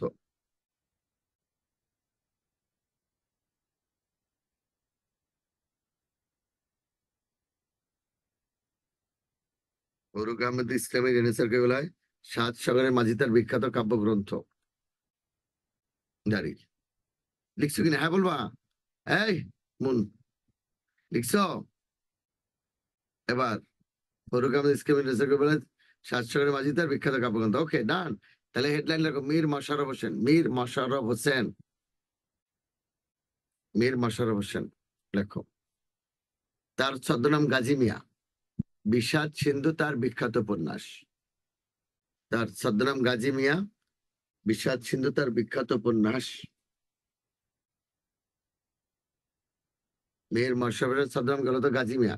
ওর লেখক গাজী মিয়ার ছদ্মনামে লিখতেন মীর মশাররফ হোসেন। তার বিখ্যাত উপন্যাসের নাম কি বলতো? বিষাদ সিন্ধু, বিষাদ সিন্ধু।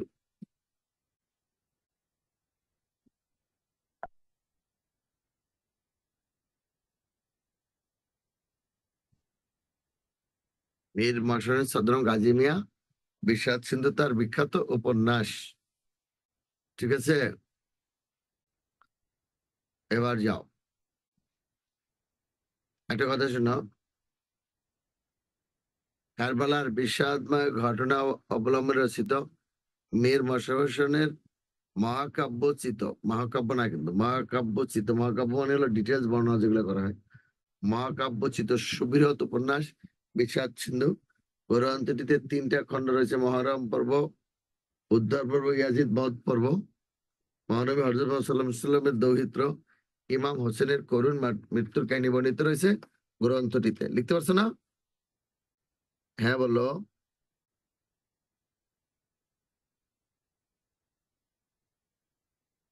তো মহাকাব্যচিত সুবৃহৎ উপন্যাস কি বলতো? বিষাদ সিন্ধু। গ্রন্থটির 3টা খণ্ড রয়েছে: মহরম পর্ব, উদ্ধার পর্ব, ইয়াজিদ বধ পর্ব।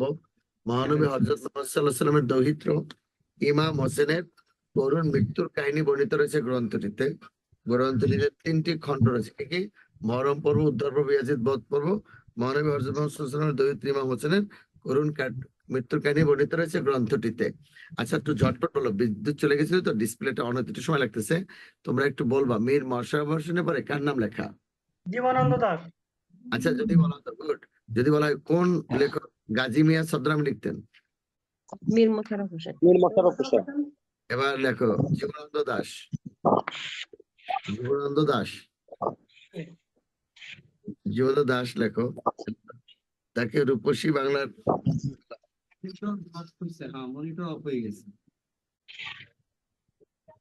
জীবনানন্দ দাশকে বলা হয় কি বলতো? রূপসী বাংলা, বাংলা।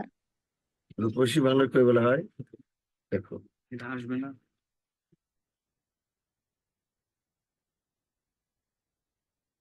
তাকে রূপসী বাংলার কবি বলা হয়। তাই লিখবা। তার উল্লেখযোগ্য কাব্যগ্রন্থগুলো হলো তার উল্লেখযোগ্য কাব্যগ্রন্থগুলো হলো সাত সাগরের মাঝি। অফিসে বলো যে একজন সাত সাগরের মাঝি কমা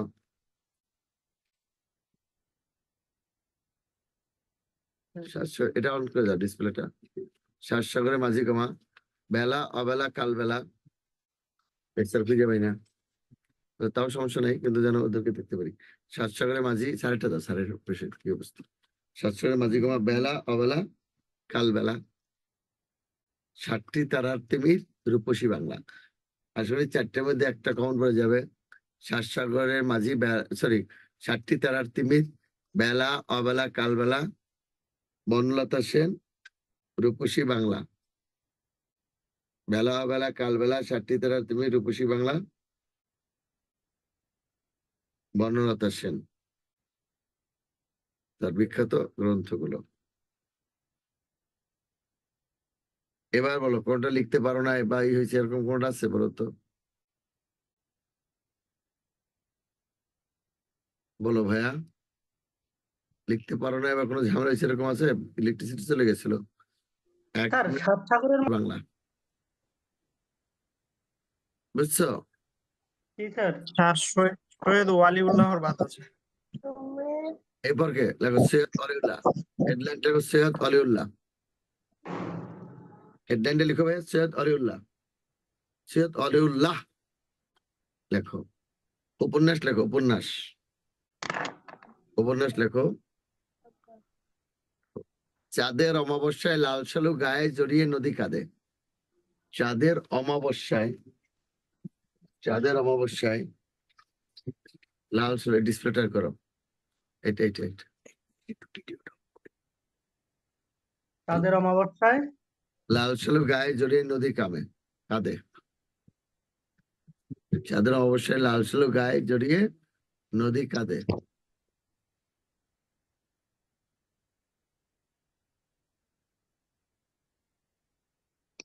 ঠিক আছে স্যার। তাহলে কি চাঁদের অমাবস্যা বলো? চাঁদের অমাবস্যা লাল কাঁদে মানে কাঁদে নদী কাঁদে। নদী কাঁদো মানে হলো কাঁদে নদী কাঁদো। তাহলে চাঁদের অমাবস্যায় লাল সালু গায়ে জড়িয়ে নদী কাঁদে। লিখছো? বলো আমার সঙ্গে বলো। চাঁদের অমাবস্যা লাল সালু ওকে ডান। লেখো লাল সালু তার বিখ্যাত উপন্যাস। লাল সালু তার বিখ্যাত উপন্যাস।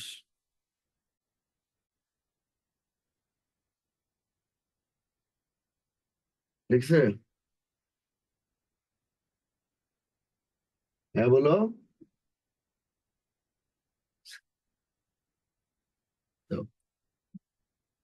লাল সালু তার বিখ্যাত উপন্যাস। আচ্ছা সৈয়দ আলুল্লাহ গেল।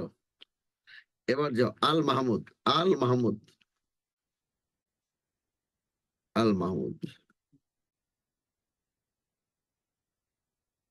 লেখক, তাকে সোনালী কাবিনের কবি বলা হয়।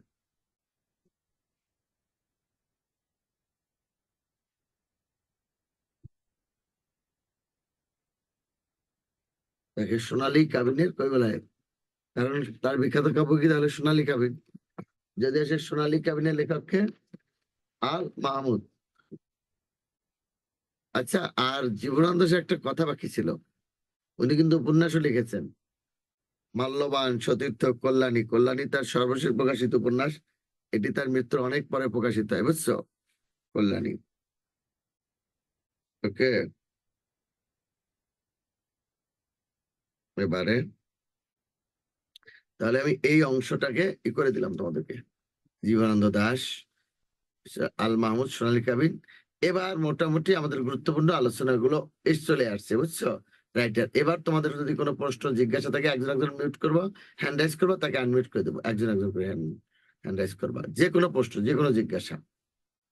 এর বাইরে যে আসবে না তা না, ক্লাসিক্যাল যে বই বাংলা সাহিত্যে যে আর নাই তা না, এরা গুরুত্বপূর্ণ। বলো ভাইয়া। স্যার ওই যে আল মাহমুদের যে সোনালী কাবিন, ওটা প্রশ্নটা আবার বলেন দেখি স্যার। সোনালী কাবিন তার বিখ্যাত কাব্যগ্রন্থ। এই তাকে সোনালী কাবিনের কই বলে আর কি জন্য। ওকে, এবারে 100 নির্জন আক্তার বলো।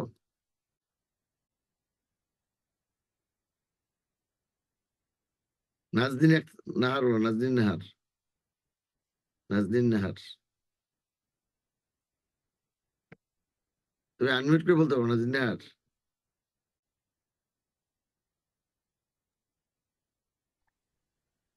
বলো আপু। স্যার যেগুলো লিখলাম এগুলাই পড়বো না, না এর বাইরেও আমরা পড়বো নাকি? তো কি বলে খালি এই কটে হয়? লেখাইলেন না কেন? লেখাইলে তো এক রাইটার লিখে দিও, দিন পার হয়ে যাবে। গুরুত্বপূর্ণ যেটা লিখছি ওই রাইটার বাকিগুলো গুরুত্বপূর্ণ পড়বা, ঠিক আছে? জি স্যার। স্যার ওই যে বেতাল পঞ্চবিংশতি এইটা প্রথমত কি বলছিলেন স্যার? ঈশ্বরচন্দ্র বিদ্যাসাগরের। বিদ্যাসাগর এইখান থেকে এই গ্রন্থেই প্রথম বিরাম চিহ্নের ব্যবহার করেছিলেন বাংলা গদ্যে। আর স্যার এটা মূলত হিন্দি বৈতাল পঁচিশের বাংলা অনুবাদ আর কি, বেতাল পঞ্চবিংশতি।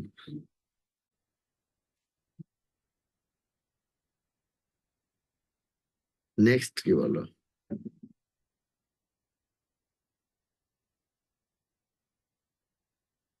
আসসালামু আলাইকুম স্যার।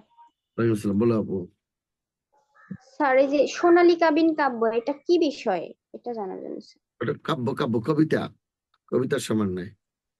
না স্যার, আসলে ওটা কেন বিখ্যাত হলো, কি আছে ওর ভিতরে? ওদের অনেক সুন্দর সুন্দর কবিতা আছে, নলক আর মায়ের নলক, ইতিহাস ঐতিহ্য নিয়ে অনেকগুলো কবিতা আছে এই জন্য আপু। ওকে, এরপরে কে করবে?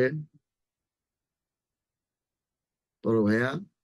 আচ্ছা, বহিপীর তরঙ্গ ভঙ্গ সুরঙ্গ উজানে মৃত্যু, এটা সৈয়দ আলিউল্লাহর নাটক। তুমি জিজ্ঞেস করছো বহিপীর কার, কি ধরনের গ্রন্থ, না কোন কবি লেখা? বহিপীর সৈয়দ আলিউল্লাহর নাটক। কি কি আছে? বহিপীর তরঙ্গ দিয়ে সরঙ্গ সুরঙ্গ দিকে এগিয়ে গেলে তো তার উজানে মৃত্যু গুলো, তাহলে বহিপীর তরঙ্গ রণ্য ভঙ্গ সুজন্য উজানে মৃত্যু। আসসালামু আলাইকুম। আরে বলো আপু।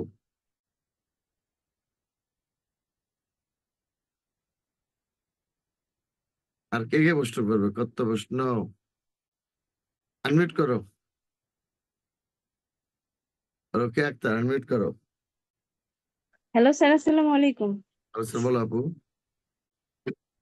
স্যার এই যে সাহিত্য থেকে মানে কলেজের জন্য কয়টা প্রশ্ন থাকবে? 5টা আপু সর্বোচ্চ। জি স্যার। Thank you.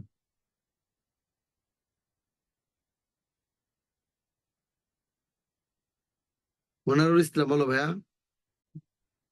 আসসালামু আলাইকুম স্যার। ওয়ালাইকুম আসসালাম, বলো ভাই। স্যার মীর মোশাররফ হোসেনের উপন্যাস একটু বলেন। মীর মোশাররফ হোসেনের উপন্যাস। বিষাদ সিন্ধু, বিষাদ সিন্ধু কারবালার ঘটনা নিয়ে লিখছে তো, এটা বিখ্যাত উপন্যাস। নেক্সট। বিষাদ সিন্ধু। হারুন, আসসালামু আলাইকুম। আসসালামু আলাইকুম স্যার। বলো ভাইয়া। স্যার আপনার ভাষা আন্দোলন ভিত্তিক প্রথম নাটক আচ্ছা কবর, প্রথম উপন্যাস আর গল্পটা স্যার একটু বলতেন, আমি একটু মিস করছিলাম। প্রথম উপন্যাস বলেছিলাম আর এক ফাল্গুন, জহির রায়হান। আর গল্প? গল্প এরকম স্পেসিফিক করে বলা নেই। আচ্ছা স্যার, আর কিছু ছিল প্রথম? আমি ওটা মিস করছিলাম আর। না আর কিছু ছিল না। Thank you. নাইমা, নাইমা বলো।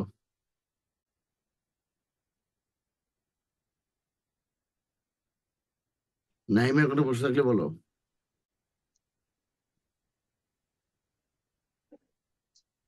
রুবেল হোসেন, রুবেল হোসেন কোনো প্রশ্ন আছে কিনা? রুবেল হোসেন বলো। জি স্যার, এই যে প্রমথ চৌধুরীটা একটু বলেন। বাংলা চরিত্রের প্রবর্তক নাকি? বাংলা চলিত গদ্যরীতির প্রবর্তন করে। চলিত গদ্যরীতির, চলিত গদ্যরীতির। গদ্যরীতির। কল্পনীয় করুণার প্রকাশিত 1852 সালে। আচ্ছা, আর কি কোনো অবদান রাখে? বাংলা চলিত গদ্যরীতি রবীন্দ্রনাথকে বন্ধনী বাধ্য করেছিলেন তার বাংলা